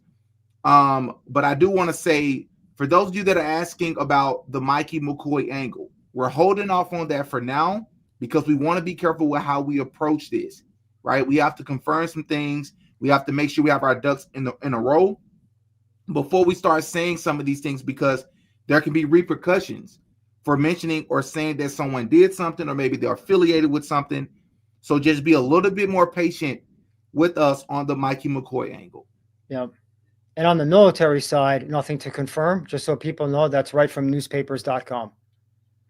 So all I did there was I found old posts from his father, Rob, where he mentions different family members, and I just corroborated, right? So if he says Johnny Smith was my uncle, I went, looked, got the military, and it, you know, everything lines up. So that's all straight from newspapers.com. Got it. Now, I usually allow my guests to leave, but before I do this, but it would make perfect sense to check the super chats while you're on, because I'm pretty sure we have questions for you. Yeah. And maybe would it be okay if I answer one that I've been getting hit with a lot, or I've noticed just around, I guess, the anonymity aspect? I can't get the word out. You know, not giving out, hey, like, why won't he give his information? That's shady. I just think that's worth addressing. So maybe people understand why I don't feel like that's shady. I'm not a content creator. If I was a content creator, you could have my address. You could have my full name. You could have everything, because I'm selling something. I'm asking for money. You know, I'm saying, hey, subscribe to this, donate to this. Or if I'm selling an exclusive book on this story, I should give that. But I don't feel like I should give anything. So I'm not asking for anything. Like I said earlier, I have nothing to gain from this. I'm not looking for anything. I would never ask you for a super chat or for a revenue thing. I'm on here to get nothing. So in return, I don't think I need to give and put myself in even more harm. Or then, oh, we can find out where he works. Watch how quick you get fired. Not because you're a bad employee, because they don't want to keep taking calls and emails about that, so you're gone. And now it's worth me losing all because what? I started to look into this? That seems very unfair, especially for someone that's not getting anything in return. So yeah, I have everything to hide. That's why I'm not a content creator. I don't have any interest in being famous or getting myself out there. I think there's nothing wrong with that. I don't have an Instagram where I'm showing what I'm eating in the morning and all this. That's just not for my lifestyle. So I don't know. Before we get into the super chats, another thing, if you want to address, many people are already asking about your report. Can we get the report? Where can we find it? The PDF, where can we find it? So yeah, you can get it. And I guess the timing is interesting, because I'm glad it didn't go out with the error. You know, because we found out about the error. I scrubbed that out. So now that's out. So I guess probably tonight or in the morning, I'll just post it, because I removed, the correction we talked about earlier. I'll double check Candace, but I'm almost 1000% I'm not saying that. So I'll check that, and that'll be out there. And then everyone can read it. Nothing ties back to any of my personal drives or anything. I created a whole separate thing, and everything is public. Like, it's all uploaded with links. All the 990s I've downloaded. So if someone wants to go through them, I've made it very easy for you. They're all downloaded into a folder. You can scrub the 990s yourself. You know, you don't have to take anything I'm saying. Go to yourself. And that's why I said earlier, if I'm discredited by my error, that's fine. You can then go to the 990s and you can simply see for yourself. That's the great thing about the IRS releasing this information. No one should view me as the source of truth. That's the source of truth. Go right there to those files and look for yourself. Just be warned, there are about 40 pages each year, and there's 4 companies, so it's going to take you a while. Which adds to the fact that it's very easy to make a mistake if you're not very careful. Yeah. All right. So I'll answer some questions. Mistakes happen. Don't get bogged down. Thank you so much, first and foremost, Brew, for the $5 super chat. Mistakes happen. Don't get bogged down in petty stuff. Truth is all that matters. Keep up the good work. Be well all. William, the Sean Ryan show with Charles, security guy that claims he laid on top of Charlie, then shoved his hand inside the wound and had red off. He said that? Okay, I didn't see that clip, but I don't even think Brian and I, because the Candace comment came in while we were watching it, so it kind of threw me off track a little bit. But we can do it real quick. Yeah, my thoughts. I'll let my guest just give his thoughts on what he thinks about what Charlie's head of security had to say. To me, it felt like poor acting. And a couple of reasons why I point to that. Number one, Sean Ryan, I don't know if your audience or you know his background. Ex-CIA, which to me is an oxymoron. There's no such thing as ex-CIA. He was private CIA because there's private military, which a lot of people don't know. What? He was with Blackwater. So Blackwater is Eric Prince. Eric Prince is very connected in the DeVos family. He runs the company's called Blackwater. You can look them up. It's private military. So if you think the regular military is bad enough with, all the mind control and all the crazy, right, MK Ultra type stuff, well, we also have private military, these like paramilitary CIA groups. So yeah, anyone right now, just go on Google, type in Blackwater, and let me double check because now I don't want to get caught in any trouble. Make sure Sean Ryan. Y'all got Brian paranoid. You got me paranoid. Okay, so just to be safe, I pulled up his Wikipedia while I was doing this, and it says, first sentence, Sean Ryan, American podcaster, former Navy SEAL, and Blackwater contractor, a paramilitary security wing of the CIA. So that's on Wikipedia. That's not me saying anything. I'm reading the wiki. And so why I bring that up? Again, not guilty by association, but hard for me to let down my guard and now go, well, because what do those type of characters do? They're there to hurt us in a certain direction. All right. So it's all a psyop. It's all a psyop. So I felt like they were hurting us in the direction. This definitely happened. This bang, bang happened. Don't even think it may have not happened. They speak of it in such a definitive way. It doesn't give your brain time to go, but maybe it didn't happen because it's so definitive right into the Israel thing, like that's by design. They don't want your brain to get a split second to even consider a separate scenario.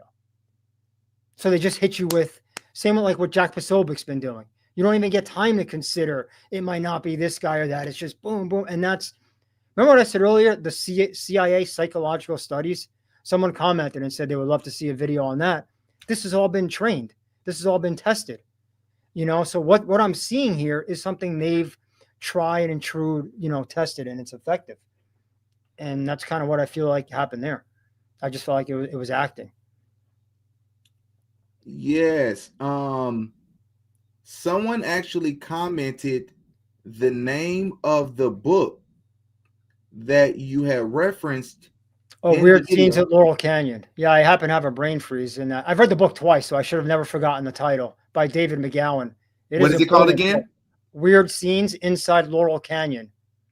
So and it talks about the military background of many people in Hollywood and how they come from this same area. Tiny area. It's Laurel Canyon. It's this little in Hollywood Hills, like up in the mountains. And in the 60s, LA wasn't what LA is now. So it was strange to people, like, how are all these guys coming out of this area? And it turned out they had some private secret base where they were filming. So they could literally make movies that we never saw. Right. What we assumed was like a trial run, right? Get their, get used to acting. So when they come on the scene, wow, this guy's an amazing actor, not realizing they had been working on all that. They apparently even had like a CNN style news set there, like a full on fake, I don't know what like test center, I guess you'd call it, for these musicians, actors, and celebrities. So when they hit the mainstream, they're very polished. And yeah, hard to overlook that. I'm just going to say, as it pertains to Charlie Kirk's head of security interview, the first thing I thought when I saw it was, why now? So I don't buy it. And I'm going to tell you all why I don't buy it. He showed the text messages that it's supposedly, quote unquote, exposing the UVU campus police, stating that they were going to cover the rooftops. First and foremost, I know very little people who still believe that the person who's responsible for this was on that rooftop. That's first and foremost. That's just from the people that I've interacted with. Secondly, why are you just not coming out now? Why now? That was over 2 months ago, bro. Candace Owens has been the loudest voice, has been taking all these different angles, and you're just now coming out now. And I said, why this person? I did not know that Sean Ryan had a background with the C. What does XCI mean? Like, do we look stupid? Do we sound stupid, or what? And the other thing is, a lot of people are forgetting this, Brian. The judge in Utah has issued a gag order with anyone affiliated. This is why Candace Owens said that she's going to violate the gag order. Put a gag on anybody affiliated with Turning Point USA and Charlie Kirk.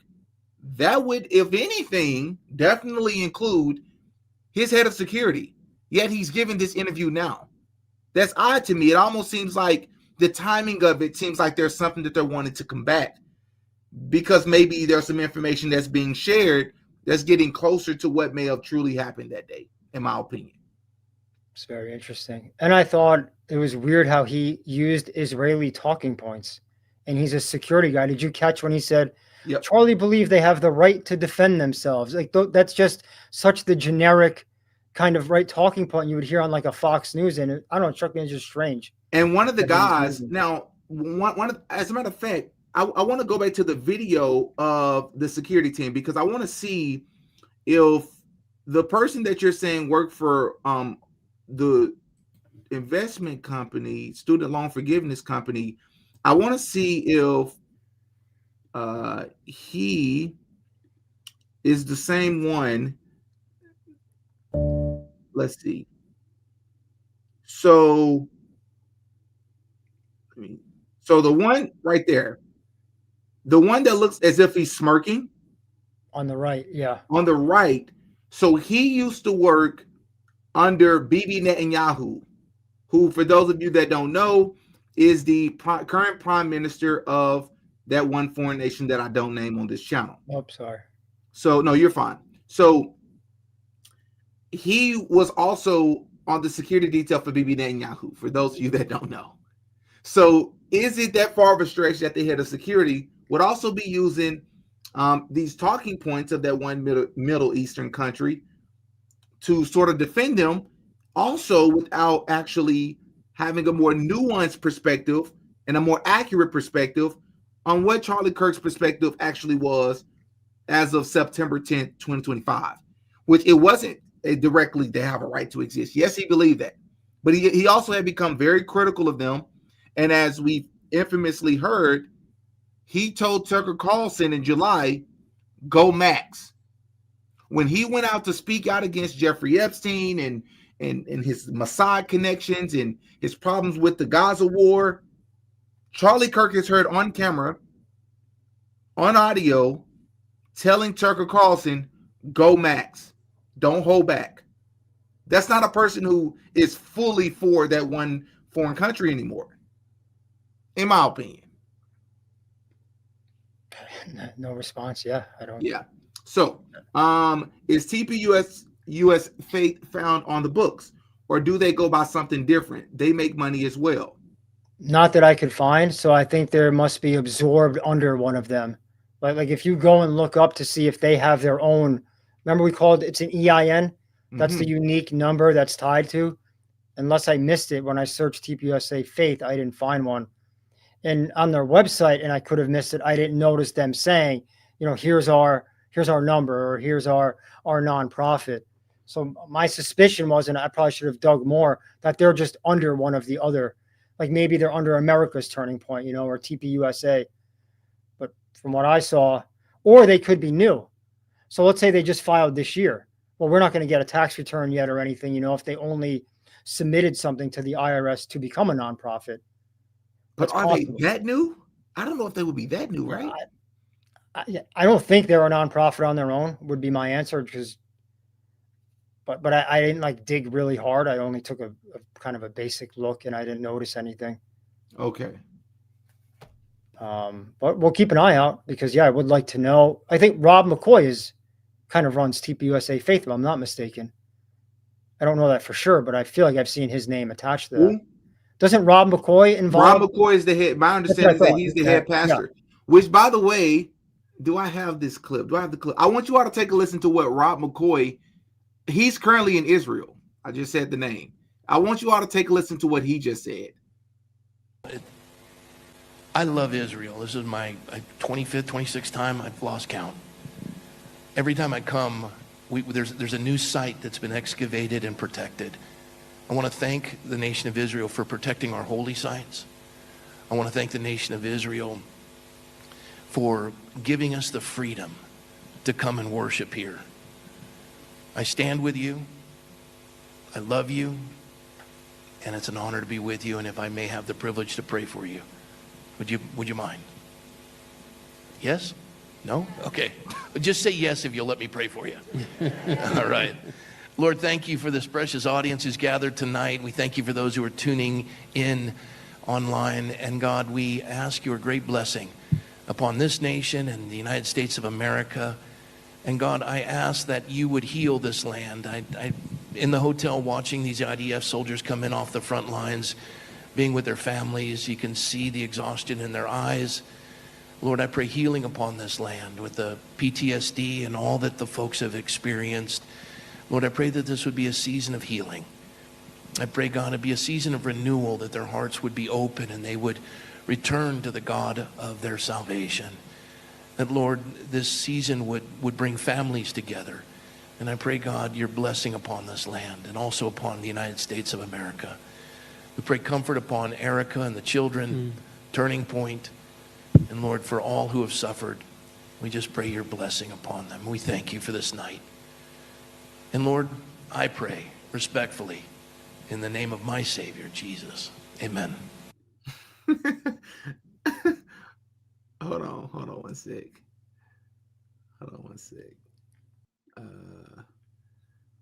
Okay.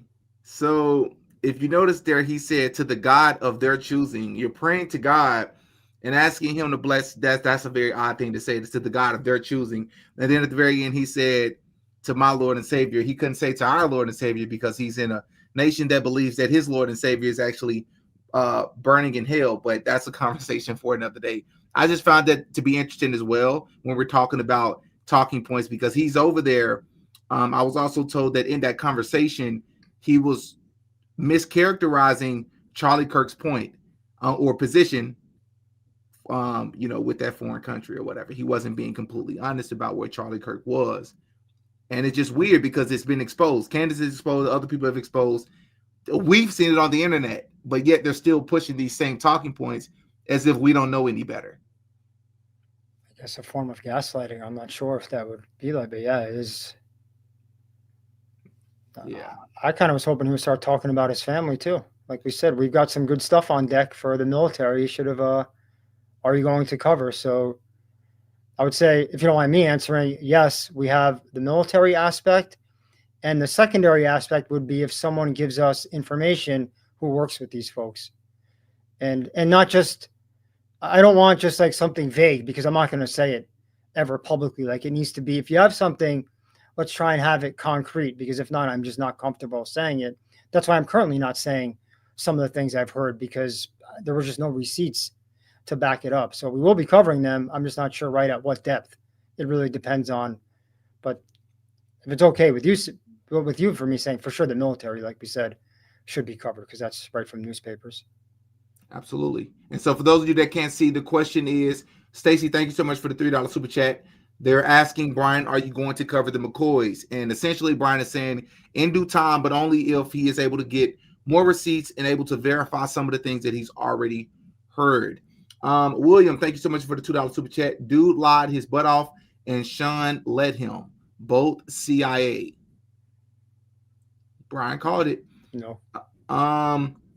Thank you so much, Miss Lynette, for the $5 super chat. Didn't Candace Owens' comment state she was just a few minutes into the vid? 2, did Donald Trump move to privatize student loans? I'm not so sure about the answer to the second question, but the answer to the first question is yes. Candace Owens was saying she's just a few minutes in, but she was maybe a little bit offended, but wanted to clear up the information that was shared about her or her perception of what was said about her in the video. And the second question, I don't know the answer, Brian. I don't know if you want to speak on that. It's a good question. I'm not sure. I wouldn't be surprised if he did push that, because there's big business in these private loans with these private banks. I'm not certain, but I think they have a long-term strategy. And I don't know if you've heard of stable coins, but once they issue those, they're probably going to use that to wipe out a lot of this debt. And then it's going to get real ugly when we enter this like digital surveillance state. Which is coming, by the way. And maybe that's something we can discuss in future videos. Yeah, but that's where I think that will go with that debt. Keep it, just anyone who hears it, Google the word stable coin, start to educate yourself on that, because that's coming. Trump's family is heavily invested in stable coins, his inner circle. It's coming for sure. So you might as well understand it. To answer the question, did Donald Trump privatize student loans? Not yet, but there are credible moves under Trump to privatize parts of the federal student loan system. So there's the answer to that question. And boy, would that help Y Refi, because if they're in that market, that'll give them more clients. Yep. Wow. That's actually a good point. I didn't even make that connection. Thank you so much for the $10 super chat. I'm new since the Kirk case. Your channel is great. Keep it up. Thank you so much, man. I appreciate it. William, thank you so much. Yes, he said that. I was like, what the liar? Pecan Pie, thank you guys. You're so smart to bring up this stuff. I'll give the credit to Brian. And William, it seems PSYOPs are always linked to Mormons. I don't know if it's safe to answer that one, but it's yeah, that's a fair point. I'll just leave it at that. That's a fair point. Yeah, it is a fair point. Happened in Utah. Huh? This happened in Utah. But well, what's in Utah? I'll speak, and this is what I will say. I will point people to another video where we broke down George Zinn. He is the old guy who was like the distraction guy, or he was like, I did it. Shoot me now. We delved into his background. I did a thorough background check on this guy. And he is 100% tied to Mormons. As we know, Mormons was literally the creation of Mormonism. Latter-day Saints is the root of it is Freemasonry. And they're open about it. It's not even a secret. Joseph Smith, the founder, is an open Freemasonry.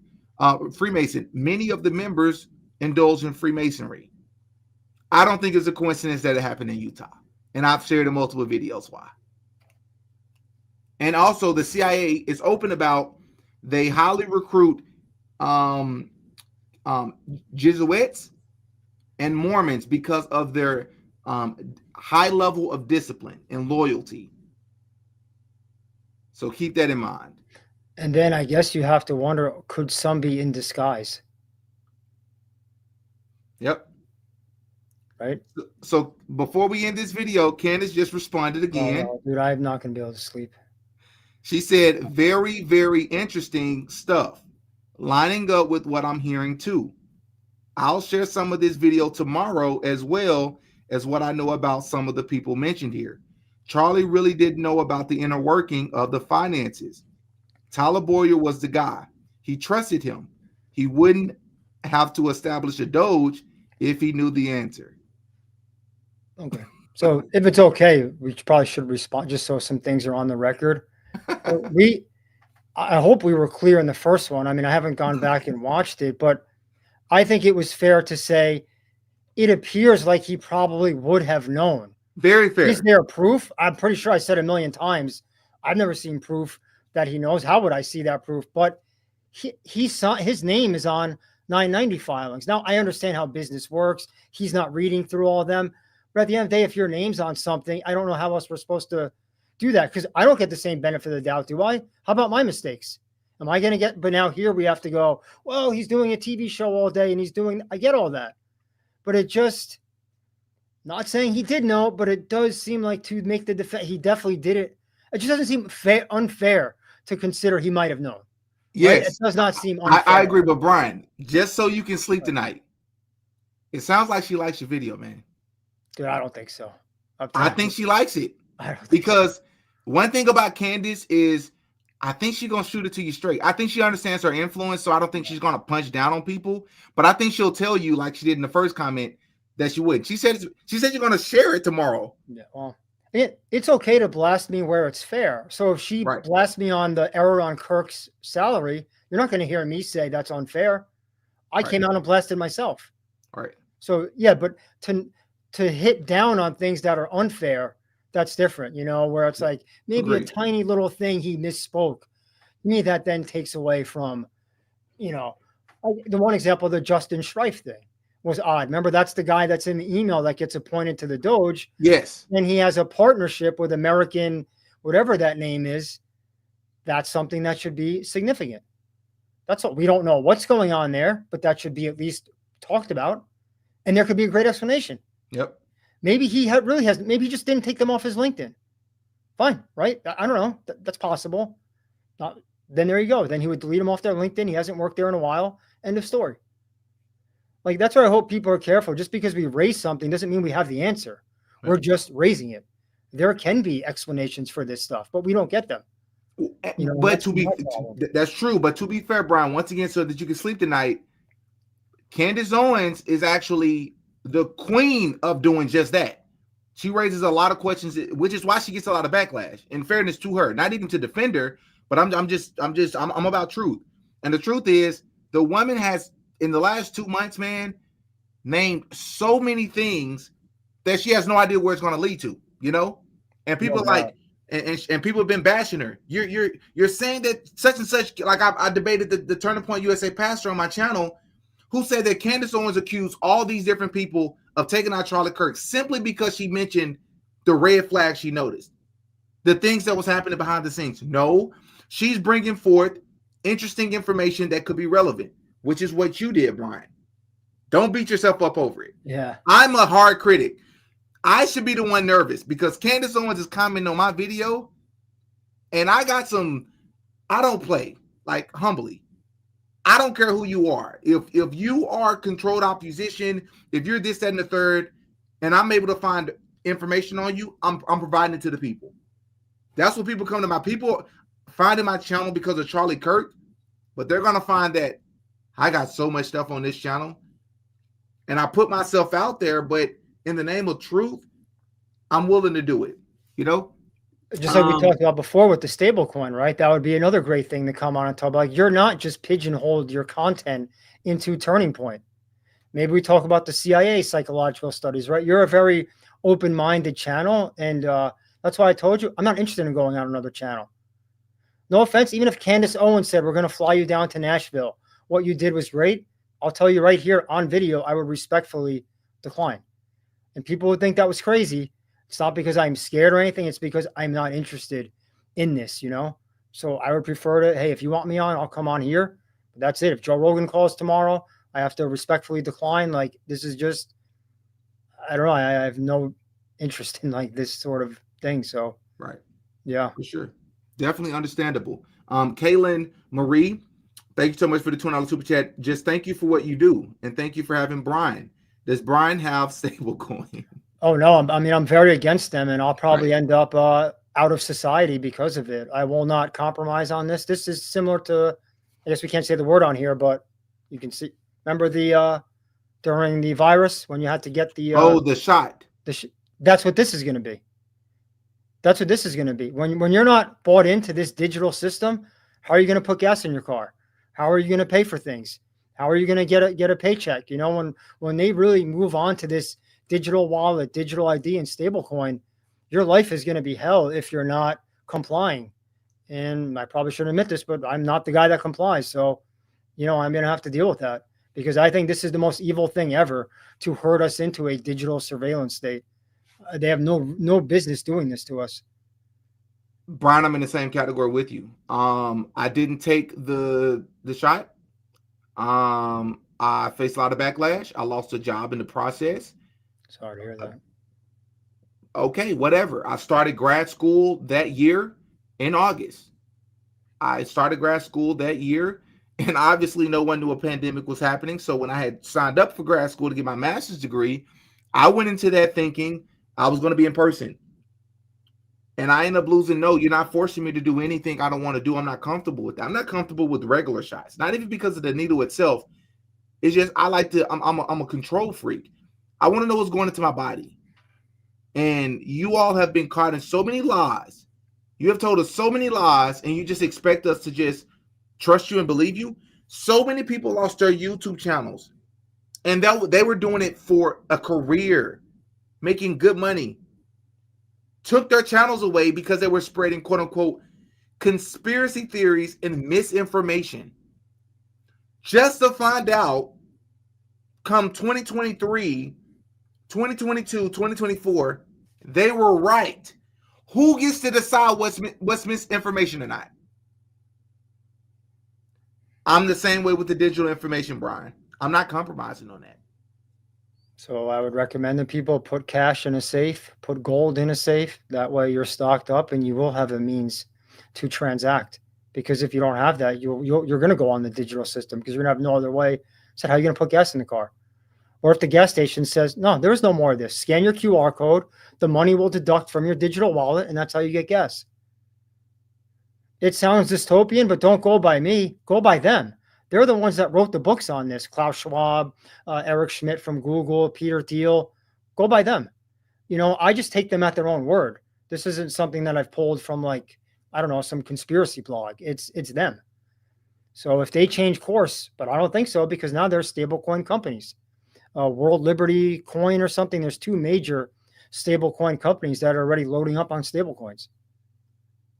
And this is the same Peter Thiel that said or couldn't answer it in an interview if he cared about the furtherance or the continuation of the human race.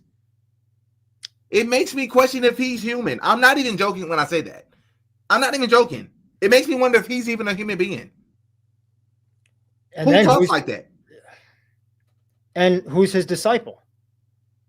JD Vance. Right. So it's very hard for me come November to tell people, here's a good idea. Kamala's so bad. Go vote for the other side. Because one is Peter Thiel. Do you know what happened to Palantir stock? It went from $7 to what? 190? What a good investment. Again, because of the lessons I've learned, now I'm scared to say anything of, I don't remember like exactly, but fair enough. Quickly, fair enough. All anyone can do here, go to Yahoo Finance, type in PLTR, and you can see it. It wasn't, I don't know, less than 2 years ago, it was like $7, maybe 18 months ago. And then all of a sudden it's 190. And Peter Thiel funded JD Vance's Senate campaign. So not his vice president, but when he ran for Senate. And it was like one of the largest in American history, if not the, so he wanted a return on his investment, you know, and JD Vance is more connected to Silicon Valley than people think. He was with like the AOL founder at one time doing stuff. He was involved with hedge funds, but the book was really convenient. He released that book, Hellbilly Elegy, remember? Yeah. And it paints him as he's relatable, just like me and you, right? His mom's got drug problem. You got drug problem. But as always, when you peel back more, it just didn't. According to Nick Fuentes, that's not his actual story. And like Nick Fuentes or not, a lot of things he says, and this is again just being objective, because probably someone's feeding him, but who knows? Who am I to know? But regardless, his information is accurate. It's been true. You know, so yeah, and like I said, that was in that. A lot of that was in that document that I referenced. It was like a couple 100-page document. You know, the digging they did on Vance. And that's when a lot of this came out. And that was never debunked. Instead, it was never spoken about again. So I have a lot of concerns about Peter Thiel and his influence. And I mean, you hate to be paranoid of something out of your control, but I do think you should do yourself a good service and start to work around some of these things. Start to build a mitigation strategy. Like I said, just cash in a safe. That could go a very long way. All of a sudden, some the black swan, you always hear about some unexpected event. then it's too late, because then there's going to be runs on the banks, right? They're going to, maybe they say a cyber attack. They're going to pin something on Iran. So what if they do this? All the banks went down because Iran just did a cyber attack on your bank. So you can't get your money. But don't worry, we've got stable coins. We'll replenish it. All you got to do is opt in. Aren't 9 out of 10 people going to be like, yes, master? Yep. And that's how this stuff works. COVID was a similar thing, right? If the fear is so overwhelming, you put your arm out and you go, all right. And I think this is like the digital version of that. Brian, I was so shocked. And I can truly say this since we're so far removed from it now. How many people gave in? It was people that prior to that, if I'd have known it was coming and you'd have asked me like, do I believe that these people would have given in or compromised? I would have said, no, this person wouldn't. I know my family member, this person wouldn't. All of them did. Yeah. And it's not a knock to them. It's just to say those that are in power, they know that. They know most people are followers. Most people will conform. Most people are sheep. For lack of a better term, it's just the truth. Because it's comfortable. It's not controversial. Right? It's what they're used to. Do you know the Milgram experiment? The what? The Milgram experiment. It sounds familiar. The name of it. I can be real quick because, again, forgive me, we're going over time, but this stuff is so relevant. Like, it really is worth a minute on. So in the 60s, they did something called the Milgram experiment. It might have been Stanley Milgram that was conducting it. And what the feds and the people in charge wanted to see, how compliant will the public be to an authority figure? You're not talking about the Stanford thing, are you? That's a different one. So, okay. This one's very straightforward. They've got a guy who you think is a doctor running this experiment, and they've got a test subject in the back room connected to electricity. And if he gets the question wrong, you shock him. Obviously, you don't know. These are all actors. You get what I mean? So you get asked the question. If he gets it wrong, the guy nods to you and you turn up the voltage. It got so crazy that the quote actor would stop screaming. And if the person even thought he was, DEAD, right, gone, the doctor would look up and the doctor would nod, and some would go ahead and literally to that point of the D word, they would turn it up. Yeah, to the point they were passed away. Not everyone did, but a startling amount. And keep in mind, I said this was around the 50s or the 60s. Look at all the wild things that happened in society not long after that. When it comes to authority, nodding and telling you just like that did. And there's a video of this too. So you don't just have to read it. You can actually see the video of the guy standing there in maybe like a lab coat or something, right? The clipboard. And he tells him, turn it up. The actor is screaming in pain. I'm being electrocuted. Stop. Should I turn it up? Turn it. Okay. And some don't walk out. They turn it up more. And out of all the studies I've ever gone through, this one stuck with me the most because of what you just said about like COVID, about how much that authority matters. Do you know they studied even where your TV is mounted makes a difference? The higher your TV, the more authoritative. So if your TV's on the floor and it's lower, you're less likely to do what the news says because of the subconscious. That's why presidents are tall. That's why doctors tell you sit down when they're going to deliver you bad news while they stand up. They don't sit next to you. They stand over you. And as you're up, that's authority. Authority's higher than you. Authority's taller than you. Authority's larger than you. Do you know what I mean? I get it on a bit of a tangent, but I don't know. I get very passionate about this stuff because I think it can be the difference between life or death. People are no longer alive because they got the shot. And maybe had they had this information that we're talking about, they would have been tougher. So that is why, I'm spending time on this and getting passionate. I think this is more important than the turning point stuff we covered because that's not going to hurt someone's life. They may just waste $10 giving that to them. Now what we're into is life-changing. Yeah, definitely. So that's something we definitely gotta make time, Brian, to talk about that stuff because people really want to hear about the book that we referenced earlier, the Hollywood thing, because that is something heavy that I talk about on this channel. Hollywood, the music industry, who control the industry and things of that sort. This comment says, Israel is a socially constructed state by England. Americans should remember, quote unquote, J-word are not white like in the movies. Real Hebrews, Jays are actually ethnic Arab from the region of Palestine. Now I know a little bit, but I'm not an expert on this, so I'm not going to confirm nor deny it. So I think the responsible thing for me to do is to say thank you for the comment. I don't deny what you say, but I can't confirm it either. Same here. Not an expert. Brian, does Brian know Michael Burry by any chance? I do, not personally. So I'm not sure if the question means do I know him personally, but I definitely Who is know this him. person? So he is someone who got very well known for shorting the correct thing. So like shorting, are you familiar with the term shorting first? And then I can explain. No, I don't know what that is. So we can do it real quick. So in stocks, you can buy where you're thinking the stock's going to go up. Yep. Or you can short, which I don't know how this is legal. You're betting on it going down. No, that's a thing. I didn't know you could do that. Not only is it a thing, that sounds illegal, man. Because that's crazy. It's Can even you do worse it with crypto. You can do it in anything, but it's even worse than that. So many of these politicians, whether they're around Biden or Trump, come from hedge funds that short, not hedge funds that buy, hedge funds that short. So they collude to. And I mean, be careful. I can't. But I mean, really, allegedly, out there, they pretty much get together, and because they're always on the same thing. GameStop is a big one.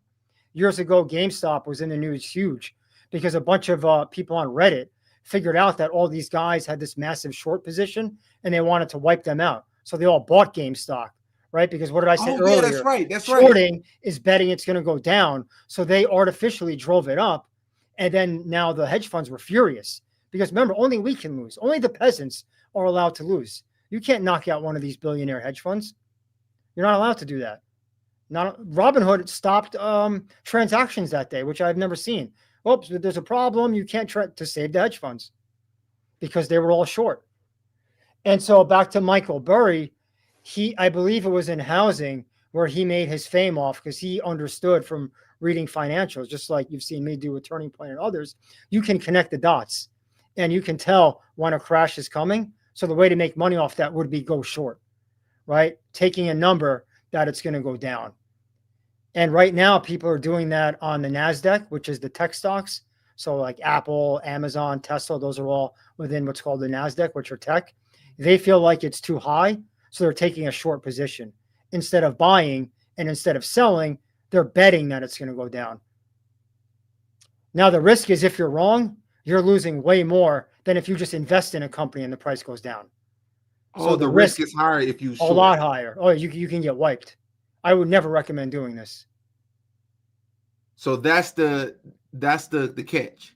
I personally would not. I'm not a financial advisor. I'm just speaking to people, I guess, as a friend. I would not let greed get in the way. As you know from in the Bible, is there anything really more dangerous and more addicting than greed?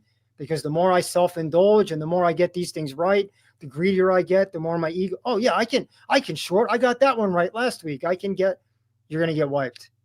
Like, don't get hung up because some guy on the internet did it. And this guy, Michael Burry, was extremely successful. But to me, that doesn't mean you'll be. So I don't know. I would buy gold. I would buy something safe. That's just me. I'm a boring investor. All right. Rajan, thank you so much for the $20 super chat. Please do a video on this financial stuff. Brian, you are amazing. Yeah, I have a very strong background in this. So if you ever wanted to talk other financial stuff, because I said I hope to not be pigeonholed in Turning Point. Because no, absolutely. No, we're going to definitely. In the end, that's not going to help my life, as we just talked about with Candace possibly, blasting me. So yeah, I'd be more comfortable to not be the Turning Point guy. Right. I've read a little background. I've read a lot of books on this stuff. I've been investing forever. I'm well researched. That's how I know stablecoins. There's just a lot I can add to this, and I'm not now because, of course, we're over the time, but for sure. For sure. All right. Hey, thank you so much for the follow super chat. I'm chronically online, and people I follow get stuff wrong all the time. LOL. You could easily have your own channel and do so well because you have integrity. Brian, don't know if you're interested in it, but I'm going to say this in front of everybody. Absolutely. And I want to also say something while we still got well over 3,000 people in the room. Brian, you are my version or our version of this person is still alive, but if she ever sees this video, this is the highest praise. I don't know if you know who it is, but you are our version of Whitney Webb. Do you know who Whitney Webb is? I do know who she is. Yeah, don't know her personally, but I know of her. She's incredible. Yeah. She's absolutely incredible. Her research, I've used it. I've referenced it in my videos. If you've never seen my Clive Davis deep dive documentary, I do use some of her research, which is incredible. It's called One Label Under Blackmail. Also check out her One Nation Under Blackmail. I love people who are fair. When you're only talking about all this stuff that's come out about Donald Trump over the past week and a half, and you go to all these conservatives channels, every title of their video is about Democrats. It's like they don't see it. It's like they don't hear it. And then the same thing on the other side. Be fair, be consistent, right? I like people that's like that, and Whitney's like that, and you seem to be that way. And I just love consistency. Yeah. And I have no interest in getting in left versus right. So if I come on here and I blast Republicans, I'm now caught up in left. It's not that I'm opposed to it. I will be fit, but I'm not adding value. That's why I had always told you, if you want me on the channel and I feel like I can add value, I'll come on. And if I feel like I can't, I won't. Getting in left versus right, in my view, is not adding value. We just talked about stablecoins. That's adding value. That's not a left versus right issue. That's an issue that's coming to all of us. Whether you vote, don't vote, like Trump, don't like Trump. That's the stuff I like to dig into. And same with Turning Point. To me, that wasn't a left versus right thing. I've gone, I told you, into, quote, Democrat nonprofits. It was just happened to be one I stumbled into and started. So that's what interests me. Yeah, I get very bored by, let me see what someone says about Biden, or let me watch this guy blast Trump. I actually don't watch that, so I wouldn't even know. It's not stimulating, like, mentally, right? It's not a challenge either to, like, figure out that stuff. We know what's going on there. It's a one-party system that's destroying us. Like, I don't know. I don't need to watch much more.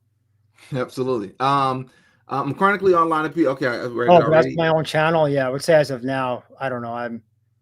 I don't sense that's going to happen at all. But do Americans realize that the Bank of England rules the world? The Crown. They are the richest family on earth. Look, I love these comments, but we're going to be on here another 30 minutes because these are really good comments. So I want to say thank you so much for the comment, but that's going to be a conversation for another day. To answer your question, I am aware of some of that stuff. I have looked into it. But yeah. And they never get criticized. That should tell you something. Where's the book on them? Where's the viral YouTube video on them? You find out who controls you when you find out who you can't. Yeah. Where's some big Joe Rogan episode on them? That's not to pick on him. I'm just bringing up big channels. No, you're right, though. That could draw attention to that. That's all I'm saying. I'm not saying he's bad, good. It's just big channels come to mind with a chat like that as to how come no one ever covers that. Right. Sausage Biscuits, thank you so much for $2 super chat. Whitney Webb Source, Super Mob by Gus Russell is a must read. Forgive me. Absolutely. All right. This has been great. This has been amazing. Brian, thank you so much. I'm actually going to end the live with Brian on the screen with me. We can knock this out. I am going to say, you all stay tuned. I'm going to be doing an interview in the near future with, if you all remember, I covered Charlie Kirk and Freemasonry. Charlie Kirk was asked about what he believes and how much power he believes Freemasons have in the country and the world. And his answer, I didn't think he was being honest about. I'm just being honest with you. Well, the person who interviewed Charlie Kirk just recently reached out to me, and they want to have a conversation about that and about Freemasonry. And so that's something I openly talk about. A lot of people are not comfortable with doing it, but as you all know, I'm a bit different. And so be on the lookout for that. As a reminder, follow me on Instagram and Twitter. We have some more clips coming out, a couple more clips with Brian that are going to be dropping. So be on the lookout for that. Remember to hit the like button. Thank you all so much, and have a great rest of your night. Brian, thank you so much. Do you have any last words, brother? We've done 2 hours of words, so I don't want to keep anyone longer. So no last words. Simply appreciate people. I noticed had my back on that mistake, whatever we're going to call it. So I definitely appreciate that. But I would say don't go too crazy having my back, because I don't have my own back. As I've said, it's a mistake, and it's fine. So don't worry about it. And but yeah, thanks for supporting. Thanks for defending me when need be. And I hope to see everyone soon. Absolutely. All right, brother. You have a good night, man. Okay, you too. Take care. All right, y'all. Thank y'all so much. I'm going to log off of here. Brian will be back on for live, and he will be back on for pre-recorded videos. We're going to talk about Hollywood. We're going to talk about the CIA. We're going to talk about eventually the McCoys, but we just don't want to oversell and under-deliver. We want to make sure we have our ducks in a row when it comes to the amazing, the brilliant Mikey McCoy. Anything that we say, we have to be careful because we don't want to lie on people either. Nobody deserves to be lied on, you know? So hit the like button again, man. I love y'all. Have a great rest of your night. I'm Demetrius. I go by Didi. Peace.